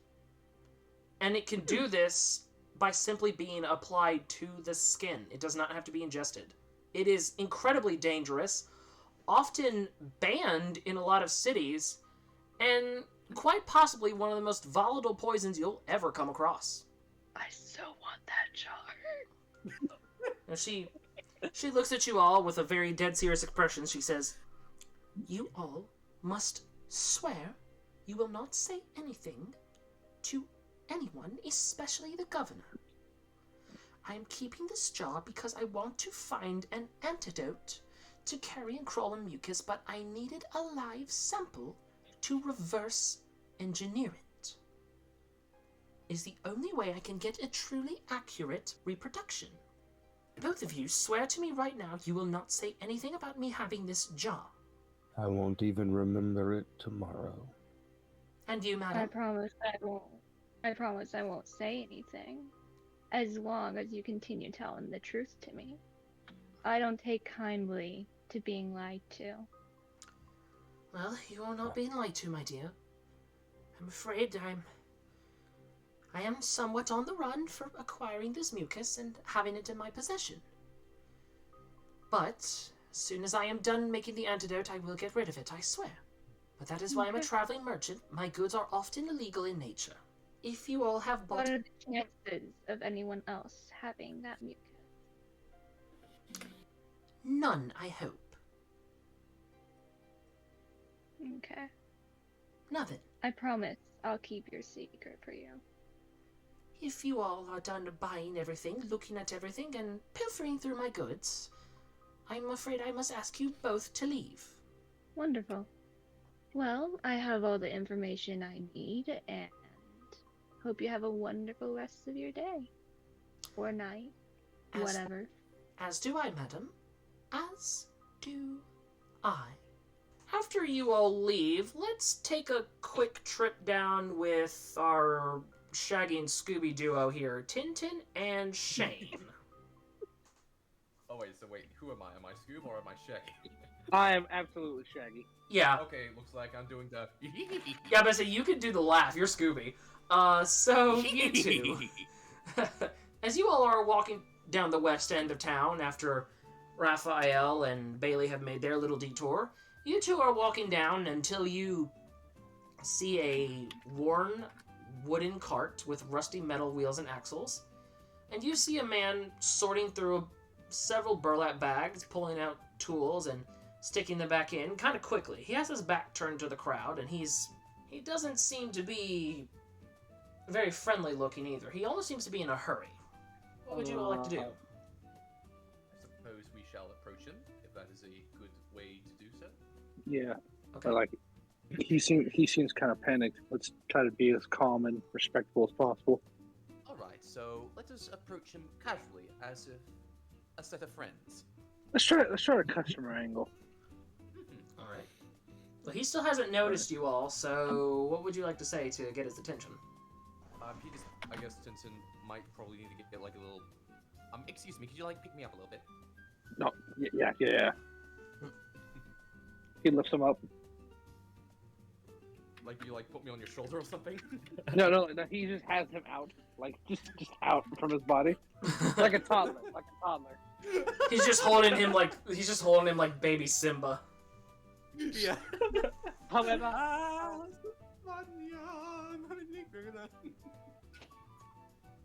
Alright, Tintin is gonna try to grab his attention while picking up his voice a little. Hello, excuse me. And he jumps up and he drops his tools everywhere and he turns to you and he says, what is it? Oh, I'm most sorry to disturb you, but we are interested in searching around and wish to talk with you.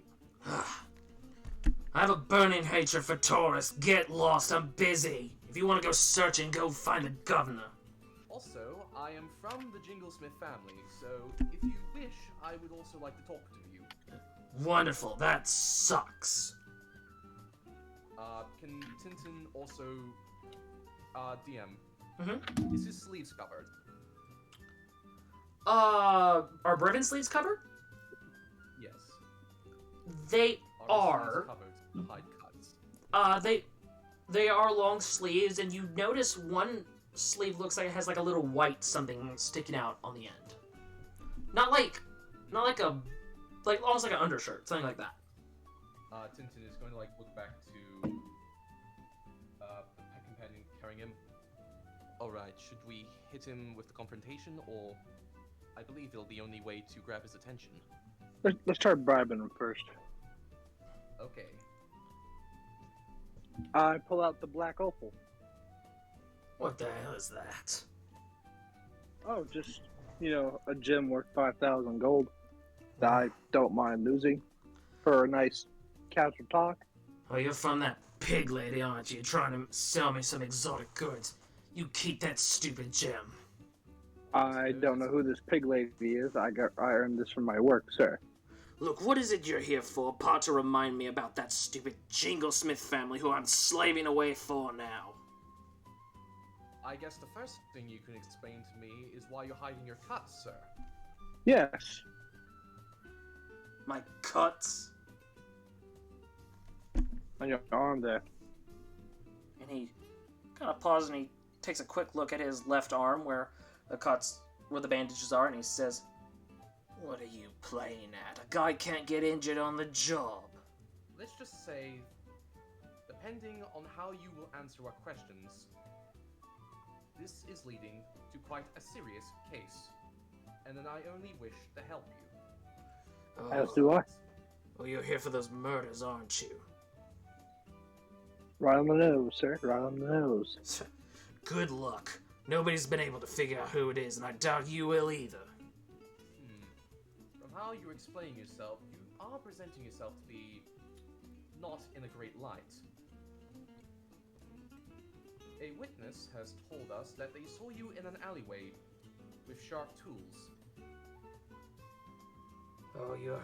Then who might that Explain to witness us why be? you're in that alleyway to begin with. And he, I'm afraid I'm not in depth to say. He's a trusted friend. like, kicks a wooden box down off the back end of his cart, and he motions for you to get up onto the cart. And he gestures to the tools, and he says, Here's a shipment I've got from a boss. I'm looking through to make sure everything's all nice and kept sharp. Anything that isn't, I have to go and refund. And believe me, those guys scam you out of a refund quick. Could I somehow, while he's in conversation with Tintin, stealthily look inside of the cart to see if there's anything else that's odd or just out of the blue? Sure. Give me an investigation. Okay. So while you're doing Well, that, there's- Tintin, anything else you want to ask him? Are you quite alright, Mr. Ruby Knife? You seem to be quite panicked in your movements. I'm trying to get back so I get paid on time. If I don't hurry up, I'll take it from a check. Can I listen to his voice and see if there may be...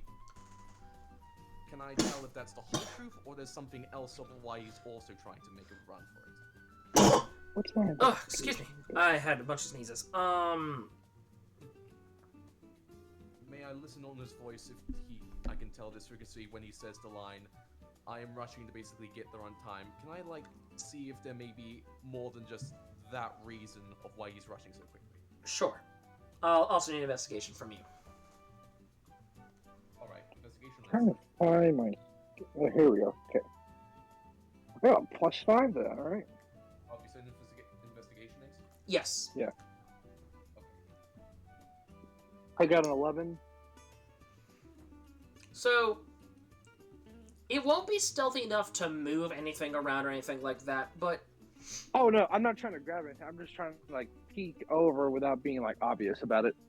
You see what look like tiny little red dots on some of the burlap bags, and quite possibly, on the edge of the cart. Oh dear, Robo, that isn't My good. rolls are not being too good today. Yeah, something's wrong with your lie detector today, buddy, because, No, I usually use my lie detector for insight, not investigation. Oh. Well, your investigation, no way, no how, brother. You are not sure if he's telling the whole truth or half the truth or anything. Yeah, It's no. backslash then roll. Gotcha. Okay. Yeah, sorry. I mostly use my insight for listening in on lies, not investigation. I see. I'm not that sort of robot. Mhm. That's what I used it for. But yeah, so, Shane, you see little red dots on the bags and on the carton somewhere like that.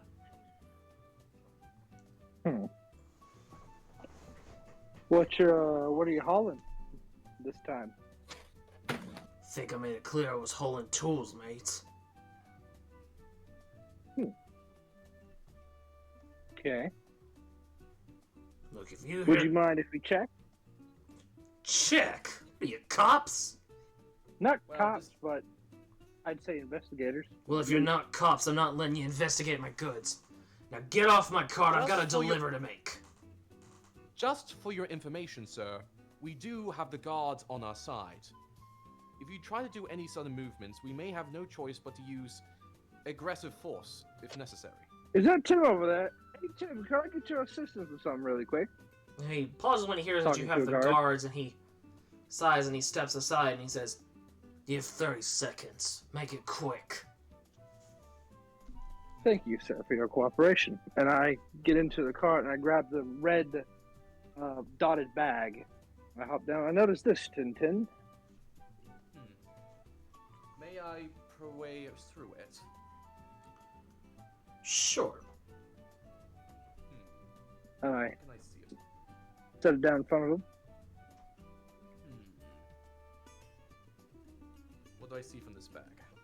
Just a lot of tools in there. The stain in question that's on the bag does not permeate through to any of the tools.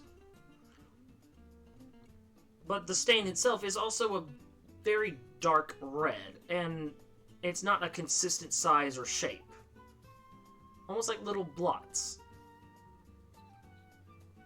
So wait, not like a big splat, but like small blots in it? Yes. He's just going to turn back to Ruby Knife.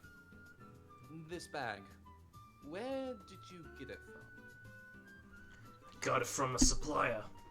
But as I was searching through the tools, I cut myself. And that's what those little red dots on that bag are. May I roll an insight on that specific phrase? Sure. Can I roll that? Can I roll that too? Also sure. Alright, my roll is 16. He's telling the truth. Oh, okay. Never mind.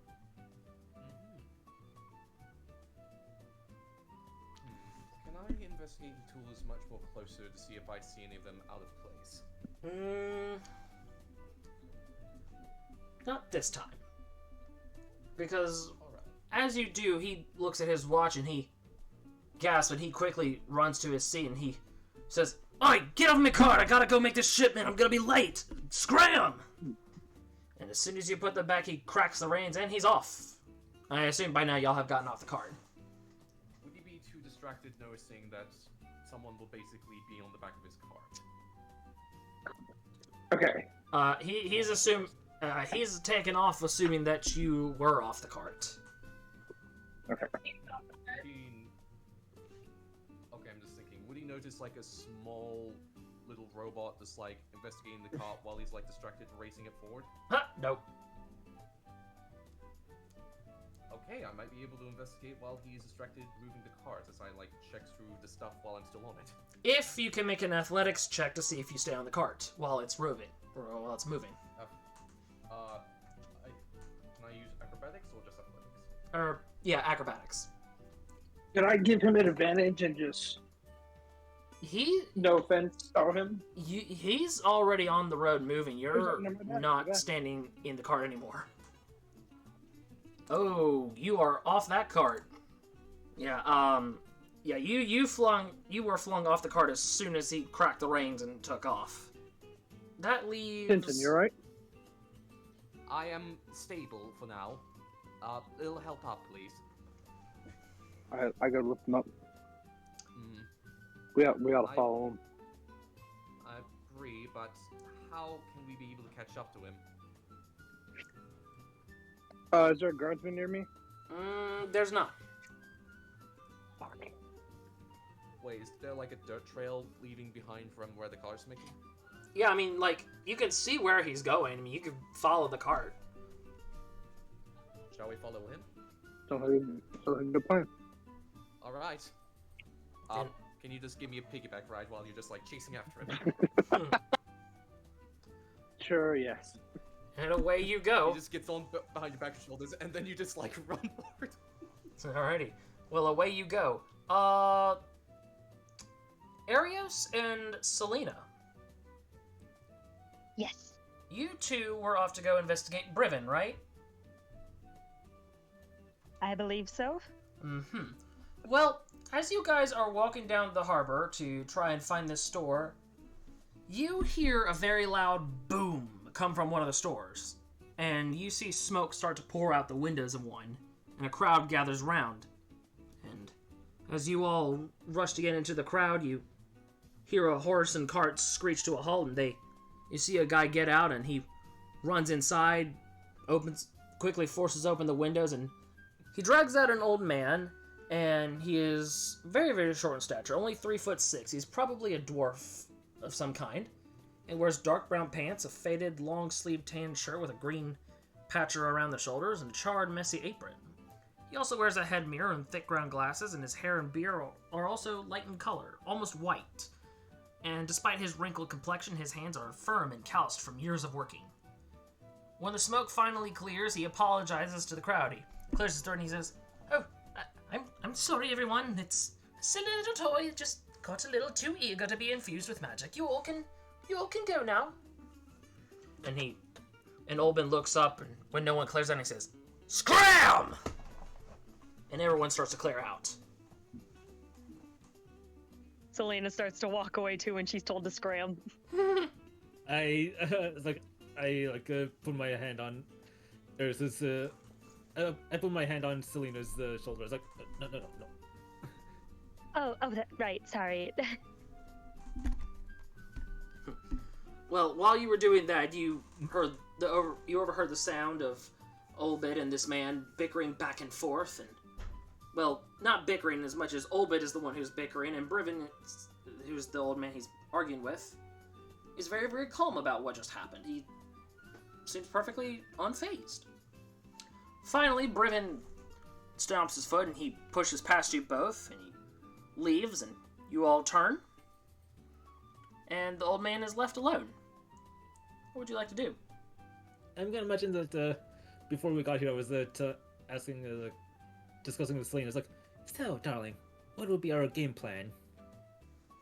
I'm not much of like a talker, really.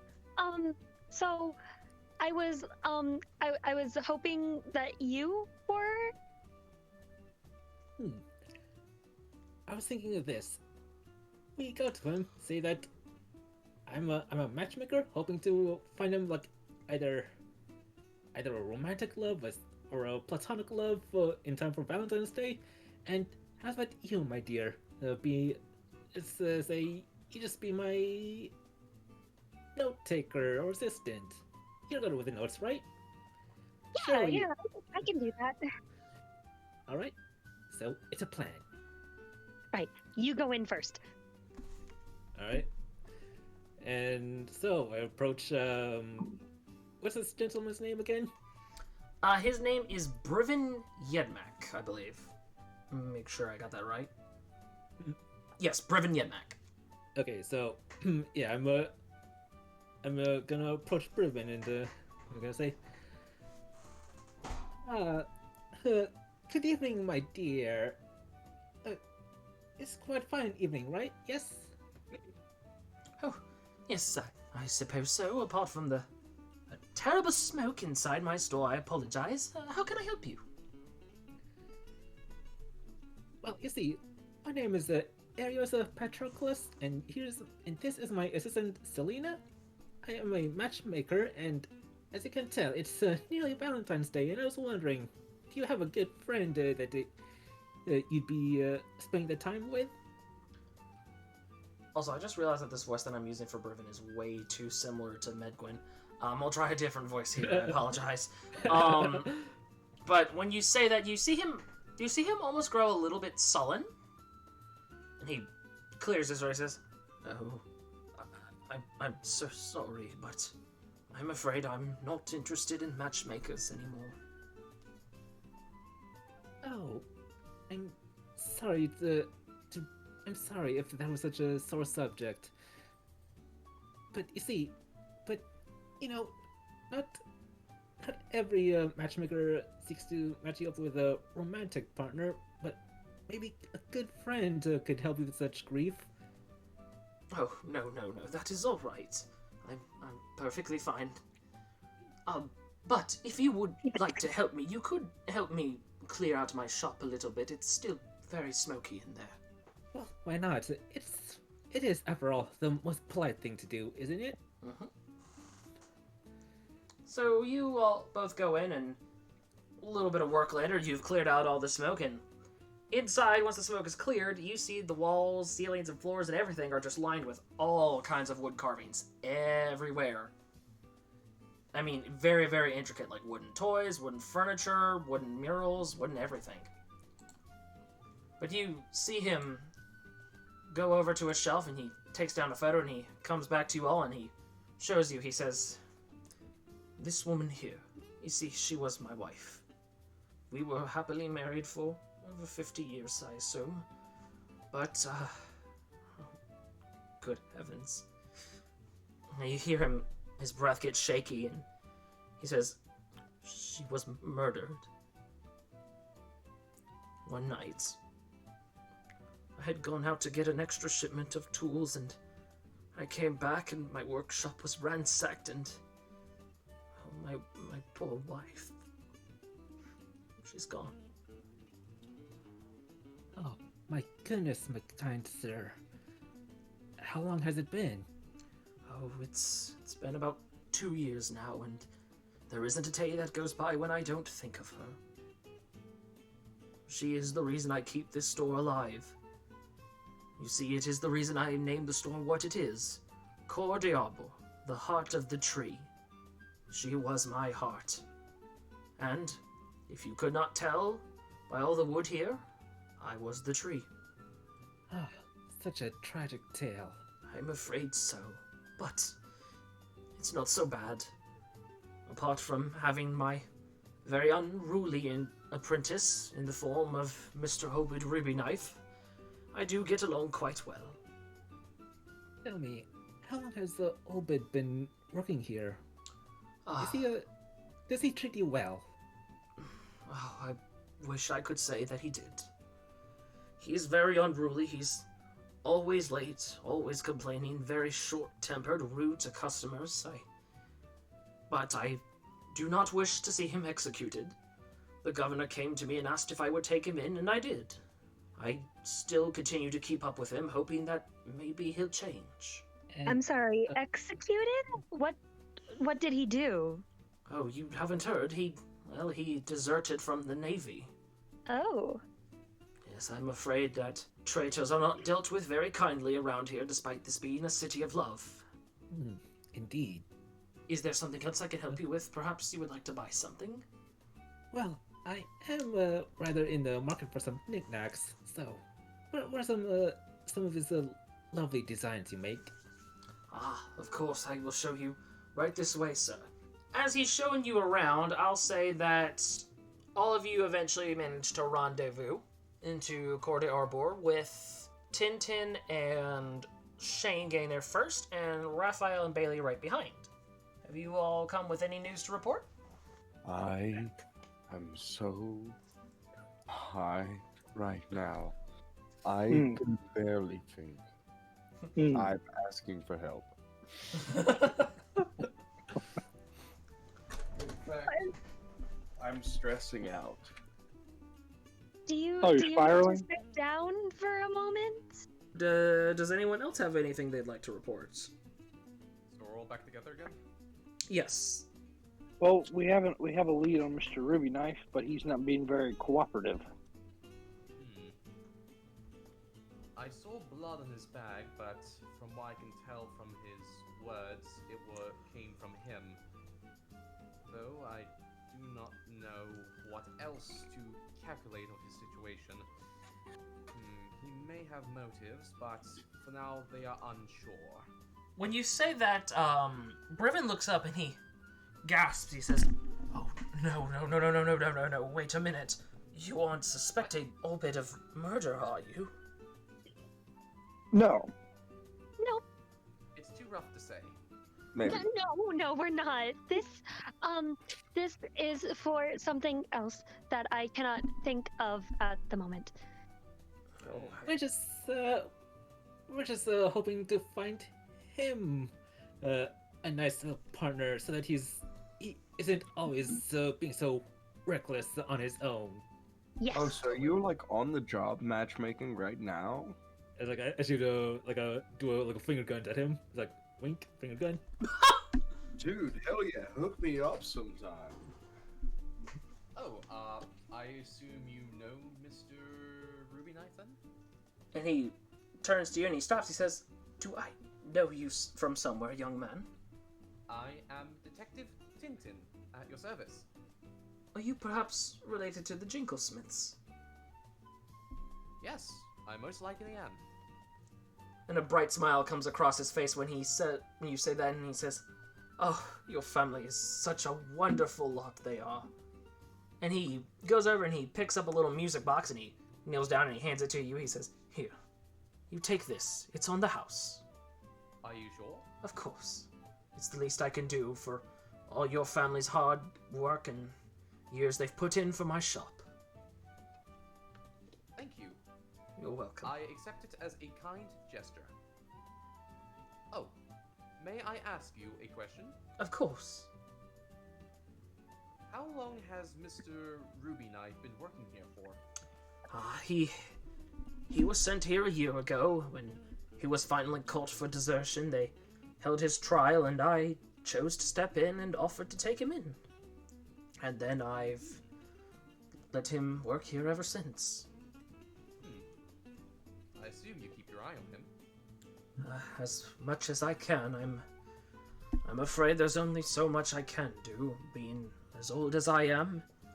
He does most of the heavy lifting and all the running about for me, and unfortunately then I can't keep an eye on him, but that's how it is, I suppose.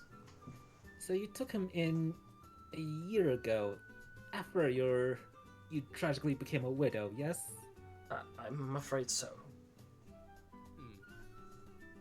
Question, do you know where he's going right now? Oh, he could be going anywhere. He's a bit of a wanderer, but he's not allowed to leave the city. He's on town arrest, I suppose you would call it. If he leaves the city, he will be executed, but... Has it been on your knowledge that he's been selling tools? Oh, no, he doesn't sell the tools.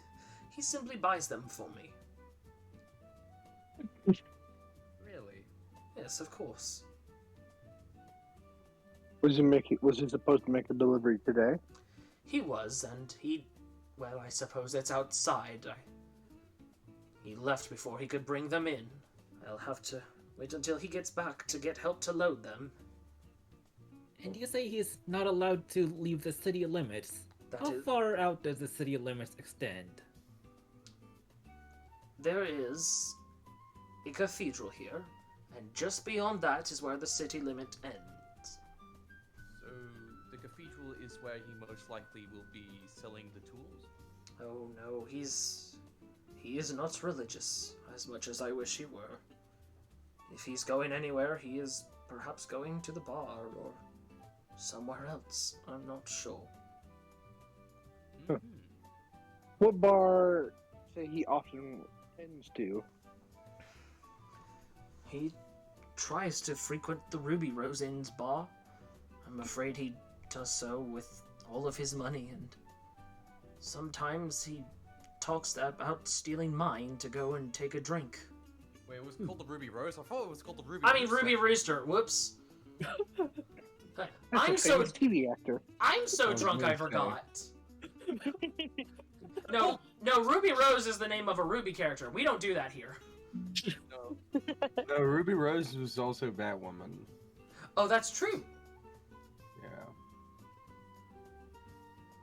Regardless, so he works here under your watch and then frequents the bars at night?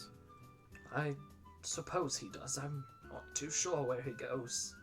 You know, if you don't know when he's gonna come back, we could help you bring in the supplies. Oh, I couldn't ask you all to do that. That wouldn't be fair to you. No. We'll do it. Well, very well. I'll pay you all 5 gold coins if you help me with that.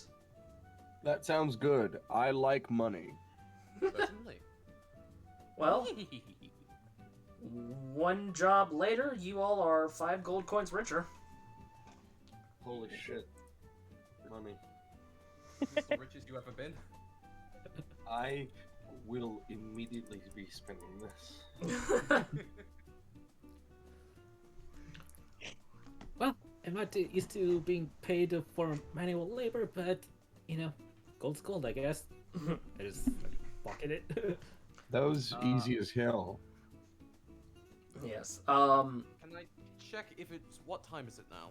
By now it is sundown, about 5 o'clock. It's probably about closing time for him. So, what all would you like to do? Now that you've got your stuff loaded. I have been paid. I am leaving for the bar. If anybody would like to join me, I'm going. That's a good idea, but I think we need to look for this bard woman. Also, I'm reasoning to talk with this Mr. Pimmett at the observatory, the astronomy tower, probably to find any more clues. Alright. I may not know if he may be... I believe he may be a possible witness, seeing as he will be up all night. Okay. And with our deductions together, it's most likely the chance that the murders only happen currently during nightfall. I think it would be a good idea to have someone overlook the city. Wasn't there that one guy, like, in this... who was the one guy that the governor said he lives in this big old tower that overlooks the city? Calric Pimmett. That would be the same one I was told. Oh, I'm fucking on my bad then. Also, one more thing I would like to reach out real quick. So, from what we know from Lezik, Silverfar is going to probably be moving tonight. So, I'm only recommending, should one or more follow them in case of something happening. I think that could be a good idea. I think that's a good idea as well. Okay, we can split up again. Maybe this time in groups of 2 or 3. The merchant definitely deserves a second looking at. Something is going on there. Okay. I could probably... I can probably follow the merchants, though I need someone to basically check the observatory first. I can check with Mr. Calric. You know, these young folk who live in these towers, they tend to get lonely. And I guess I could go with Raphael this time. Yes. Shane and I, and also I want the librarian in our team because it would just be funny. Funny? I mean, advantageous. Oh, okay. You have, Sure you do not want me? like, carnally? No. What? Wait a minute. Strange proposition. I do not understand that, but I don't believe I meant it that way. I was like, he's not that kind of robot. What? A robot with... I meant as if I'm much more observant than other creatures. I can basically tell what they are saying from a distance. Are you saying that you're better than the librarian? Are you saying that you're not like other girls? I'm quite observant, if you may like to say.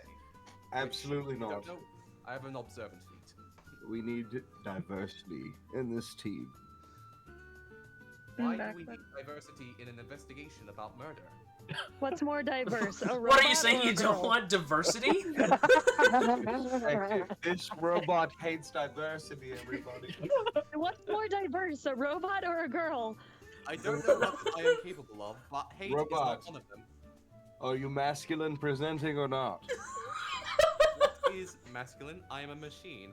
This is a big conversation, and you're a very small robot. I do not What want kind of to... robot parts were you built with? Look, I guess we're I can taking... say I am a small thing, but I do believe I have big dreams. You know, I have some books you can read. We're Oh. taking the funny Don't thing read out the of book. Erios, and you're going to trail the merchant, and that's final, little guy. There's a panic outside. Right There's now? a panic outside. Everybody, there's a panic outside. I think we should go look at that. Before we do that, Probably. can like ask, excuse me, Miss Selena, can I have that book you're talking about? Oh yes, a book on gender and sexuality. Here you go. Oh, I what's was that familiar Twilight with book? the book on Twilight for a second. I thought you were going to hand me the Twilight book. She did. That is her gender and sexuality book. Oh my god. Selena's And- pronouns are Team Edward. when Erios sees the Twilight book and then with the sunlight reflecting off their face, they kind of embarrassingly hides the gold sparkly freckles on their face. Like nope, that's not me. That's ignore the sparkles. Well, I do want Really? to cast this. She did specifically give the version where it's herself in it and not Bella. oh boy. That's good. That's good. Bailey leans over and goes, "Don't read that book." I was confused by that because you made like a what noise, and I want to clarify: vampires in Twilight sparkle instead of burning in sunlight. Why? Because it's hot and sexy, of course. All right, shall we get to the commotion or?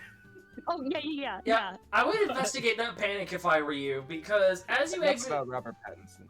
as you Highlight's more important. as you exit Cour d'Arbor, you see guards riding by on horseback, and one of them turns to you and he says, "Detectives, come quick! There's been a murder!" Already? Isn't it like the middle of the day? What the fuck? No. Well, it's definitely not the guy in the tower. Can I make a perception check towards the rooftops, see if there's any odd persons running on top of them? There are not. The rooftops are a little too low to the ground, like too visible to be ran across. All right. Oh, We get and there. wait, one quick question. And was when the commotion started, was Brivin within our line of sight? No, by this point he's long gone. No. So he's still a suspect. But there is someone that does come into your line of sight now, and it is the late Valentine, the bard you were supposed to look at earlier. Son of a bitch.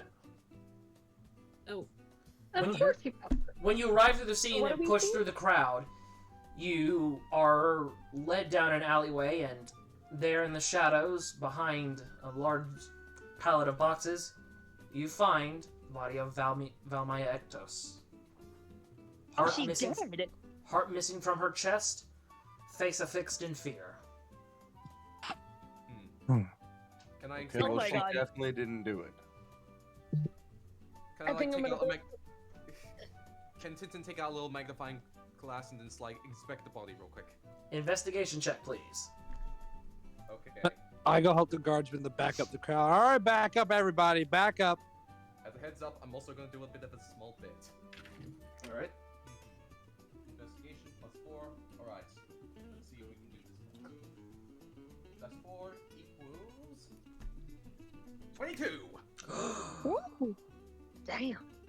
Okay. With a score of 10, the party finds there is no bloody trail leading away from the corpse in spite of the gaping hole in Valmaya's chest. With a 15, Robo, you also discover that there is a strange, sticky substance on the back of her neck. It is thick, semi-liquid, slight yellow tinge in color. What do you make of that? A sticky little tinge on behind their back. Can I quickly scrape off a sample on the back of their neck, I guess? Can I roll perception? Yes. Raphael, you roll perception first. Fuck. Well, 7. that's not good. Can I also roll a perception? Sure. I'm paying attention to the margarita that I stole from somebody. Nothing says a murder quite like a margarita. You're goddamn right. it's a murder. It's a murderita. Bailee, what do you say to stop Tintin from touching that mucus? Don't touch that. Whatever you do, don't touch that. Affirmative.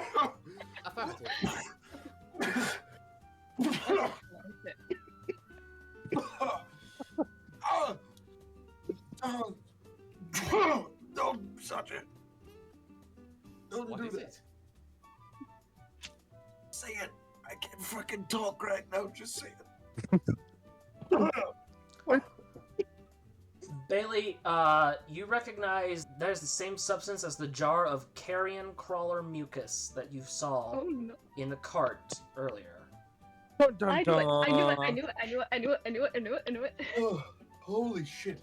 Mucus. It's the mucus poison. Woo, that went down the wrong hole. Wait, what does the mucus do? It kills people or whatever. It paralyzes them. It's The a very potent toxin. It's not legal here. So that explains the face of terror. They cannot Okay. move, and thus the perpetrator can get to rip their heart out. But I'm still not done. With that, what was it, a 22? Mm-hmm. With That a is what it was. score of a 20, you all catch sight of a shadowy figure rounding a corner down that alleyway, heading back towards the west end of the harbor. Jim! Two of you make an athletics check. Any of you who are athletic? I'm not making athletics I check. am not athletic. Shoot.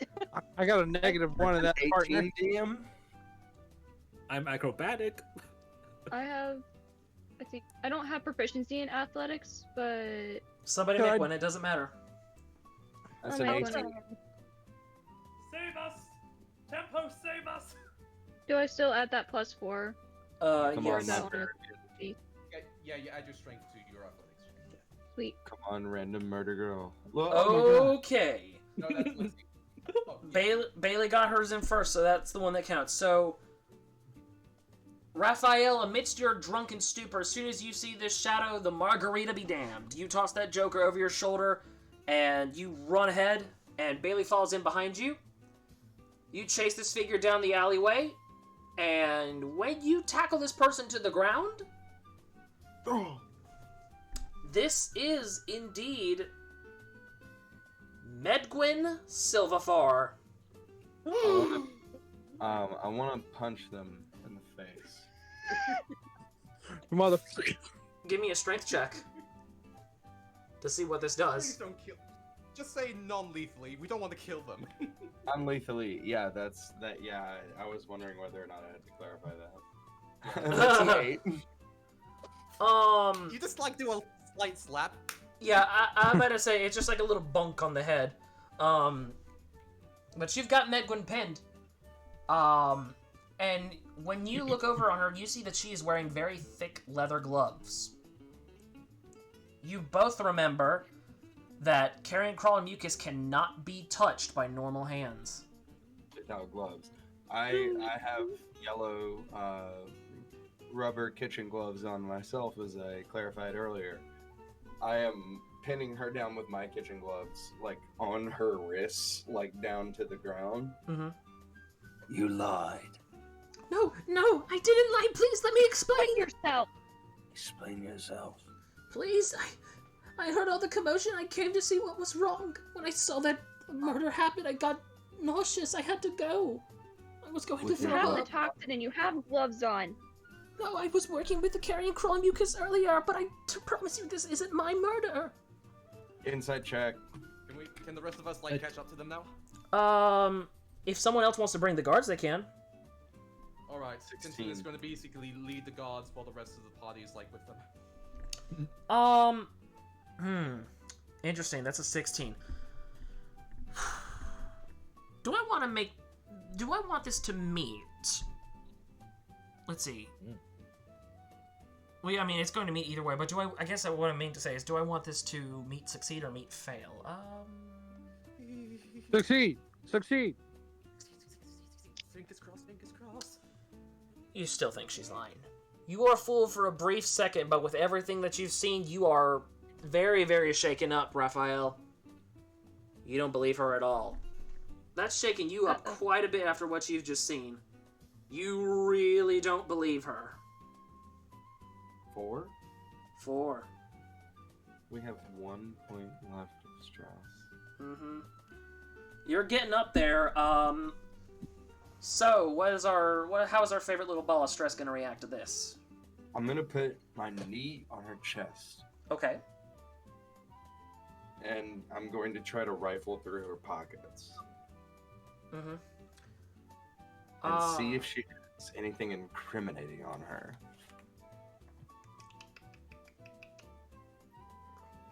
Let's see. You just keep pulling out a lot of bottles and vials and a lot of weird stuff. But eventually, as you're digging through the bag, you come back up, and right on one of your fingertips, there are some tiny little beads of a sticky, yellow-tinged substance. I want to, keep my knee on her chest Mm-hmm. and kind of lean in with my fingers near her face. Well, she is writing and screaming for you to stop, and about this time... Shut your mouth. About this time, Governor Rocher steps through between the guards behind you, and he clears his throat. He says, "What is the meaning of all of this? I demand to know what is going on!" I demand to know why the one person who has this poison on them is also found in the same place where somebody is killed with this poison and their heart removed. Poison? What poison? I put my fingers in the air, and the little beads on the end of my fingers are visible. He goes to grab your gloves, but then he stops when he sees what it is. No. Do not touch it, because it will kill you. Like it killed that person, like she said it would. She also has an entire jar of this poison in her caravan. Sakes alive! Carrion crawler mucus! Guards, arrest this traveler! I demand for her to stand trial! Hold on. Before we do that, there is one question I need to ask. Make it quick, detective. Where is the heart? You're not sure. Remember, there was no blood trail leading away from it, so there's nothing you can follow. Is there anything in her pocket? Or did she devour the heart? Could I it's- insight the crowd and see if there's any odd individual amongst them? There wouldn't be here. Everyone is all genuinely panicked. But yeah, no, there's no heart. You have no idea where it's gone.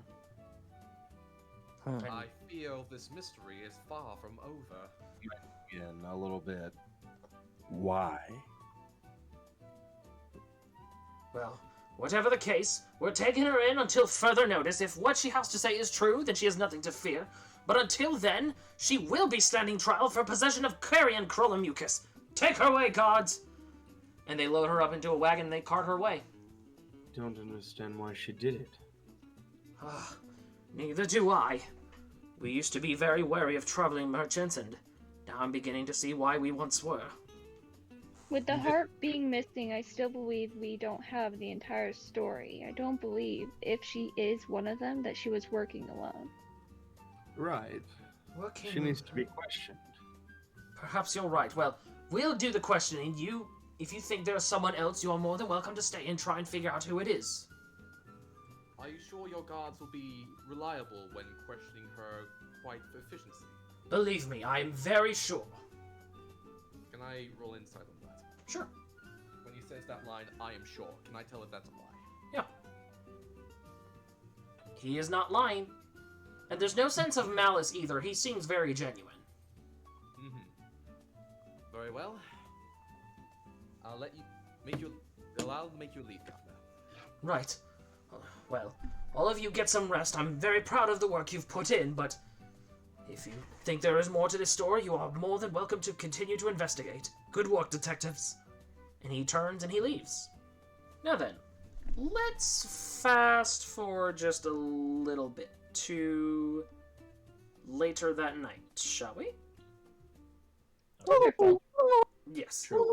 So, you guys are back at the Ruby Rooster Inn. I'm pretty sure I got it right this time. Yes.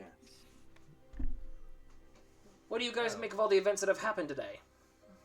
This has become Quite an odd one. development. Interesting, but not complete. Something's missing. Yes. Her alone, she doesn't have motive, so...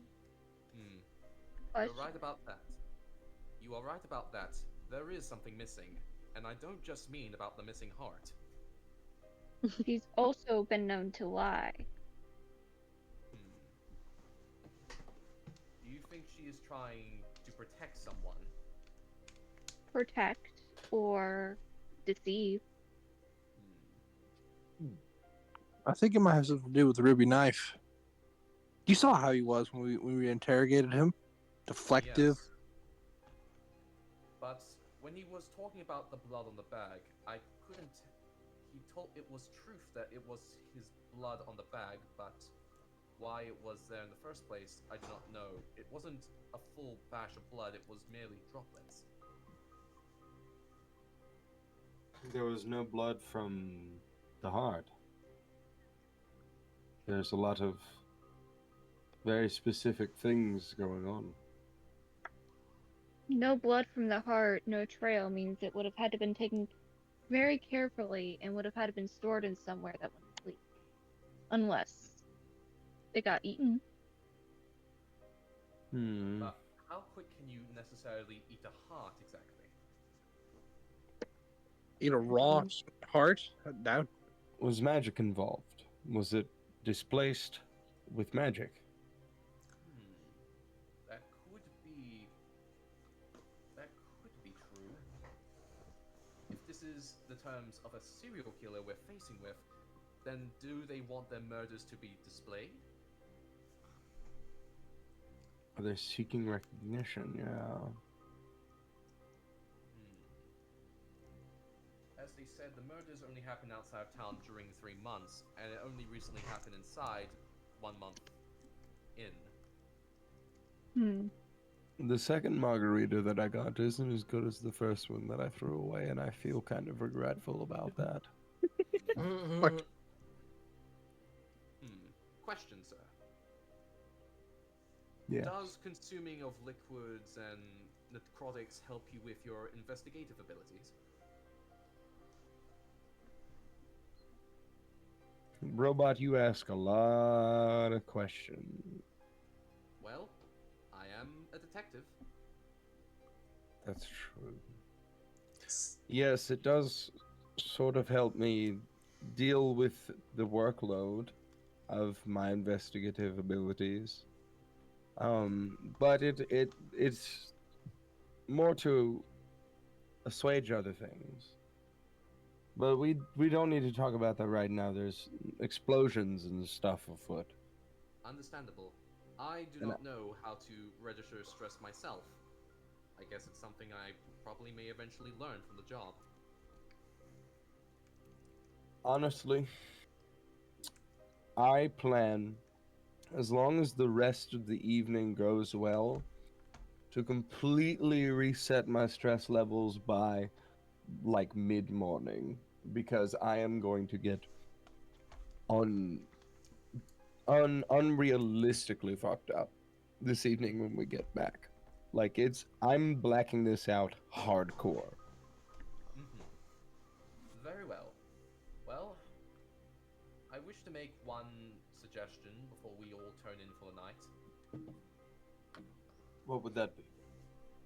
If I remember correctly, it would be the observatory that we still need to investigate. Yeah. Yes, that was one place I wanted to go. And since there are a few individuals down here at the bar, maybe this will give some of us the opportunity to question them, as it were. Yes, that was what I was hoping to get done, while I also got absolutely zonked out of my shit. I know some people said they wanted to go to their rooms. Would anybody else, however, like to do anything else? I want to talk to Keller Pimmett. Same here. Okay. Well, let me do y'all two then. So, as you all head out to the astronomy tower, you knock on the door, and the very tall, slender, wrinkly old man, basically like a very tall version of Briven, He welcomes you in very warmly, says, "Oh, welcome, welcome. Are you here to study the stars with me?" Yes. Wait, Still. Wait, is it I mean, all of us no. or just only a few of us? It's gonna be just Bailee and Tintin for this one. I was about to say that I would like to talk to Caleb too, but You can do that too. I'll say that you do that too. Well, yes. But we're also here to ask you some questions, if that be alright. Oh, of course. So, what would you like to know? First, can we go up to your observatory real quick, please? Ah, yes, of course. Oh, I'm so excited to show you my telescope. This way, come on, come on, come on. And he ushers you in very quickly and runs up a long spiral staircase into a big old astronomy tower room. Big old telescope right there in the center. Most impressive. Yes. Oh, it's my life's work, my pride and joy. Oh, take a look, won't you? Please, please, take a look, take a look, take a look. Tintin will oblige and look through his telescope. and Erios is gonna go up to Caleb and say, "So, tell me, I bet you have so this is such a lovely abode you have here. Do you ever get lonely here though?" Oh, no. You see, I'm here with all the stars and all the constellations. It's wonderful. They all pop in for a spell and then they leave. It's so sad, but, it's okay. But surely it's something this magical you wish to share it with like a soulmate of your own, right? Oh, no. I'm perfectly fine with the stars. Insight check? Sure. Also, I was going to ask for that as well, just like, Sure. Tintin, are you looking for anything specific through that telescope? Can I see if I could adjust it in a way that the telescope can not only just see stars, but can also overlook the entire town? Yes. You can do a perception check for that if you'd like. Oh, thank you. My perception is also a +8, so yes, my telescope eyes... Imagine the telescope looking through a telescope. Yeah. Should I? Also, I got a 15 on the insight check. Oh, interesting. I got a 7 on that. Bailey not being very smart right now. Bailee, you're just weirded out by this crazy old man who's ranting about the stars. Erios, is there anything you were specifically looking for with your insight check? Yeah, I was trying to gauge, like, is he really truthful that he doesn't mind the loneliness? Like, is the stars really all the companionship he wants? It's definitely all the companionship he has, considering his erratic behavior. Tintin? That's a very interesting number you just rolled, buddy. 18, yes. As you're looking around the town, you think you saw someone running towards Cor de Arbor, a very shadowy figure, very short in stature, and they are booking it pretty darn quick. Friends, I don't mean to alarm you, but I think I see an intruder heading straight to Brethren's store. What do they look like? It's short, and it just may be the same description our drunken friend has been telling us about. Great. Anyone want to come with me to come capture this guy? Because I've been wanting to talk to him all day, but I've had other things distracting me, and booking it kind of seems suspicious. Sure. Do I just see, like, he's, like, heading straight to Brethren's store, right? This little figure man? Yeah, he is just hauling it into the front door. Alright, I suggest we make it quickly, because he seems to be on the move right now. Wait. And how far was the Brethren's store? Like, how far can the rest of us see? Like, is it like very, very far away? Like, the astronomy tower I said was on where, the west end of town? So it's not very far away. It's about, like, I'd say 100 feet. Oh, that's not bad. Miss Bailee, I suggest you carry me. I have very stubbly legs. Uppies. I require uppies. I require uppies. Miss Bailee, I require uppies, if you may please. You know what? Sure. If you two don't mind, I think I'll try to go ahead. I'll try to see if I can get ahead of you two towards the Brevin store. Okay. It was nice meeting you, Mr. Calrip. And then It was a pleasure to meet you all. Come back and see the stars soon. I will. And then, look, with that, I use the celestial revelation to bring out my Asimar celestial self, and then like two celestial wings just sprout out of my back. I just wink at Tintin and Bailee. I was like, "All right, I hope to see you. I hope I'll see you soon." And then I just leap out off the top of the tower, and just for the next minute, I'll be like flying at my 30 feet per second, I think. Yeah. Well, that's Or you'll get there a lot quicker than they will. They have to go like all the way down a hill and then All the still way to the down store. the stairs and then out. So you're gonna just get like blinks and looks up to them. Did they always do that? yeah. So you're gonna get there way before them. So let's handle that as such. Let's see, Erios. When you land in front of the Cour d'Arbor, the door is ajar. Would you like to go inside and investigate? Yeah, I'm gonna pull out my dagger from my back and then just like cautiously approach the door. It's like, do I see anything inside? When you open the door, you see that there appears to have been some sort of struggle or perhaps a rush of some kind. There's a stool knocked down, there's papers everywhere, there's, wooden little knickknacks off the shelves and all that. But it's all very, very dark. You have no idea. Apart from the moonlight lighting up the windows, it's dark and you have no idea who or what is in here. If anything is in here at all. Wait a sec, don't I have dark vision? I don't think I do. Oh. Wait. No, wait, I do. Oh, okay. So, never mind, you can see this just fine. So, you're looking around and yeah, it's a bit of a tussle. You have no idea what's happened here. As you continue to look around, you look behind the doors and other rooms and all that, and you still don't see anything. Until... What's your passive perception? 12. 12. Oh, well, he certainly failed that with your passive, despite your passive perception being 12. Whoever was coming up behind you must have kicked something because you turn around and you said you have dark vision? Yeah. Okay. Well, I won't have to make you roll this at disadvantage. It's the good news. But I will still need you to make a perception check for me. A check? Yes. Yeah, that passes.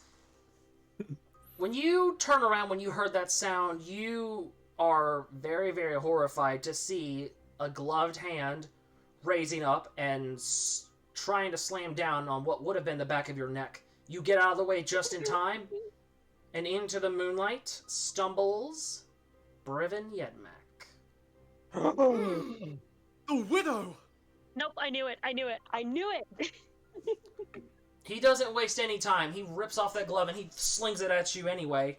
It lands on your shirt. Fortunately, you're okay, because it didn't actually come in contact with your skin. But Oh, thank God. he slams the door behind him, or he runs away and he slams the door behind him. Tintin and... Who was it? Who else was it? Me. Oh yeah, Tintin and... Freaking your name, Bailee. You have just arrived. Erios? I'm probably carrying Tintin like piggyback style, by the way. Just Yay! Yay! Yay! Whee! Yeah, I'm still a little shocked about this revelation. I was like, Brevin, he was... I was pointing to the door and then at my shirt over the... Can they see there's a bit of a splatter of the stuff on me? Yeah, there definitely is. He was the one with the mucus. He has some mucus. Yeah. Where is he? He went inside. Did he go inside or wait? Did he go inside or is he? Are we? You're Are already we inside, but he inside? went into like a back room. Oh, he's in there, and then I'm gonna try to kick the door open. It is not quick enough. Bailee, smash with the door. Would you like to do anything else with this? Would you like to maybe wake the town, get your friends, anything like that? Alright, I'm just going to wait, hang on. Do you have Oh. any magic that could, like, act like a beacon or something like, wee you, you know, that sort of thing? Do you? Wouldn't it be funny if Tintin had like a little police siren that he could flip on with his eyes? I He's have a light standing cantrip. I have a light cantrip, and I don't think that would reach that far. We can shoot it. You can shoot it up in the air. Wait, didn't he say there's an emergency bell that we can ring? There is. It's in the chapel.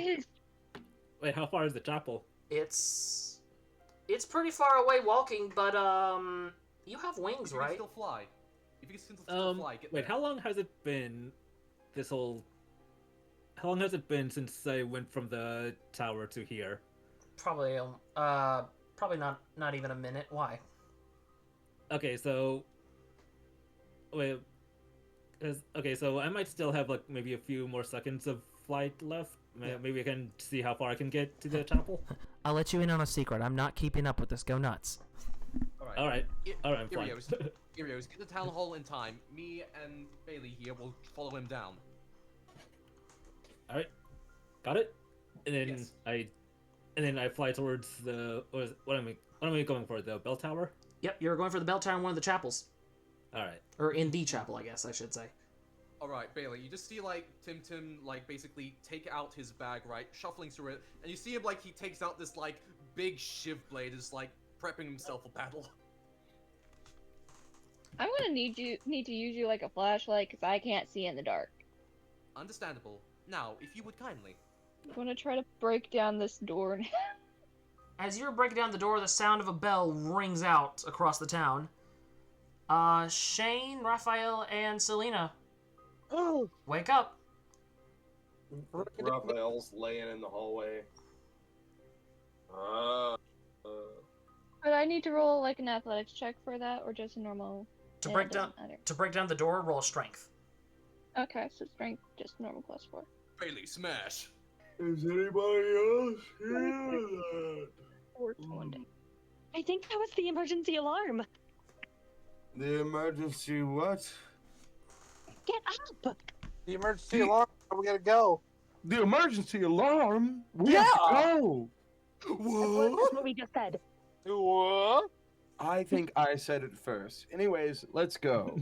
I just want to let you know, Cam, every time Raphael just, like, talks and speaks, I just instantly smile. Yes, I love this character. As you all race out of the inn and the entire town starts to go up on high alert, you all catch sight of a winged man flying over you. Erios, anything you'd like to say to them as they're running out? I was like, to prevent he's a murderer.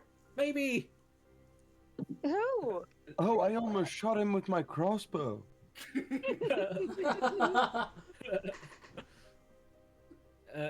Yeah, I'm just gonna try to lead them to Brivin. So it's like, you might have the murderer. Well, the town is, like, about to tear itself apart when it hears that Brivin was the murderer. Nobody thought it was him. I did. Well, none of the townsfolk that live there specifically thought it was Brivin. Anyway, you all have arrived. After a while, you all arrive, and by now a small crowd is starting to gather outside. You guys go in, and by this point, Tempo, with that 22, you have broken down the door. This door is now smithereens. High five! Alrighty. So, would you all like to go in? Yes. Alrighty. I We're pretty going much just pick up Tintin, just like, I'm using you as a flashlight, no offense, dude. None taken. I am happy to serve. You all go down a hall, and eventually as you're walking, you start to catch the faint smell of blood As Oh, you God. follow it down, you eventually... Are there corpses in here? Maybe? When you walk... As you follow, you come to a door, and you open it up, and it goes into Brivens' bedroom. Here's the thing. Two things, actually. You have dark vision, right, Erios? Yeah. For one, Brivin is not there. And two, there was a blood trail that you were following, hence why you smell blood. The blood mysteriously seems to stop right at the entrance to the bedroom. In fact, when you look down, you see that, like, one blood drop has been cut off, like, halfway through. And it's a perfectly clean cut. It's like a perfect crescent moon shape. Or half circle. Somish. It's like that. Secret door. Secret door. Secret door. Alright, I actually want to use this. I was going to say, there is a door if you would like to go inside and try and find a secret. Okay. He goes to the door. Alrighty. Well, two of you make perception checks while you're in there. Oh, perception? Sure Mhm. thing. 13. Okay, one more, please. Wow. Natural 1. Oof. Yeah, Raphael, you are still very, very half asleep, falling asleep, standing up. You don't know what's going on. Emergency alarm. Tintin, however, as you're looking around, you start to find some other things around the room. You find that it has been hastily tipped over. There is no trace of blood still, but under the bed there is one paper, and when you pick it up, you notice that it has, and I sent this in NPC details, it has this symbol on it. Also, with that 13, you notice the door behind you is closed. Wait, what? It's It's closed. just closed? It's just closed. No, it was just open. I was just at the door. It was just open, wasn't it? No, but I was at the door. Did we all file in? Yeah, I'll say you all filed in. We're dumb. Yeah. Oops. Smash the door open? Yeah, you try the door, you notice it is locked. Here's the problem. That door locks from the inside. Oh, Jesus fucking Christ. It's not Wait moving. a minute. Can I use my eye for detail if I can spot any hidden creatures? Oh, actually, you know what? I have a spell for that. Sure. What is it? What is it? See invisibility? Oh. Interesting. Okay. Do I have to roll anything for that, or do you just say that you use it? No, I just use it, and for the duration, I see invisible creatures and objects as if they were visible, and I can see into the ethereal plane. Ethereal creatures and objects appear ghostly and translucent. So that little symbol that was on that paper is much larger and underneath you all. Oh. But Raphael's the only one who can see this right now. Everybody, there's a big... There's this sigil is under us. It's under all of us. Then what does it mean? And overhead, over you, you hear, "Wouldn't you like to know that?" Oh, we should have looked up! We should have looked up! You should have looked down. Around you, the sigil slowly forms underneath you all, and the room is now bathed in the glowing red light.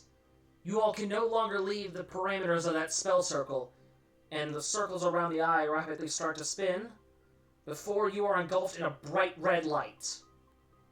My eyes. As soon as the light fades, the door is kicked open, and Governor Rocher runs in.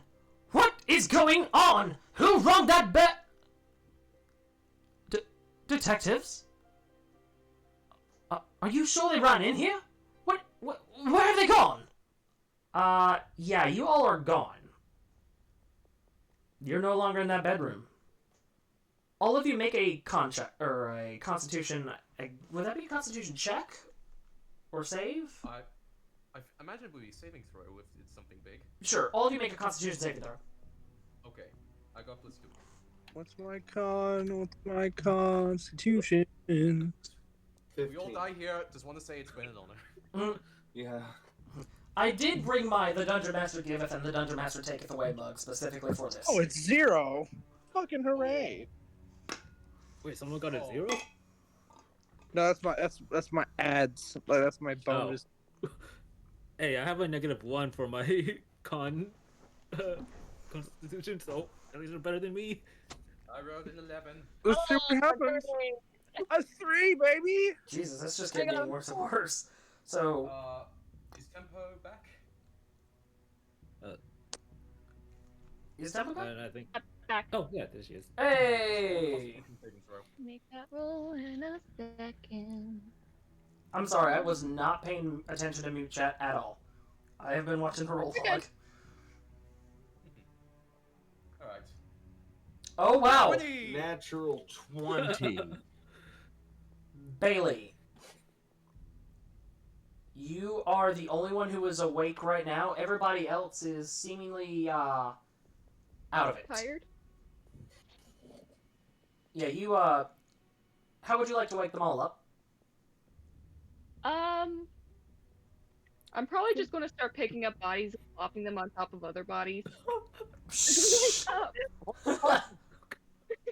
Well, when everyone starts to feel different amounts of weight pressed up against them, they all finally come to. What just happened? Why am I on top of Shane? What the fuck is happening? Where are we? Why am I intoxicated by just being near this man? What the fuck? Shane, why Jack. are you so built? Help! I am being crushed. Help! I am being crushed. Help! This is too soon. This shouldn't have happened until at least 2 weeks we've known each other. When you No, all... It's not Valentine's Day yet. Why are we participating in this?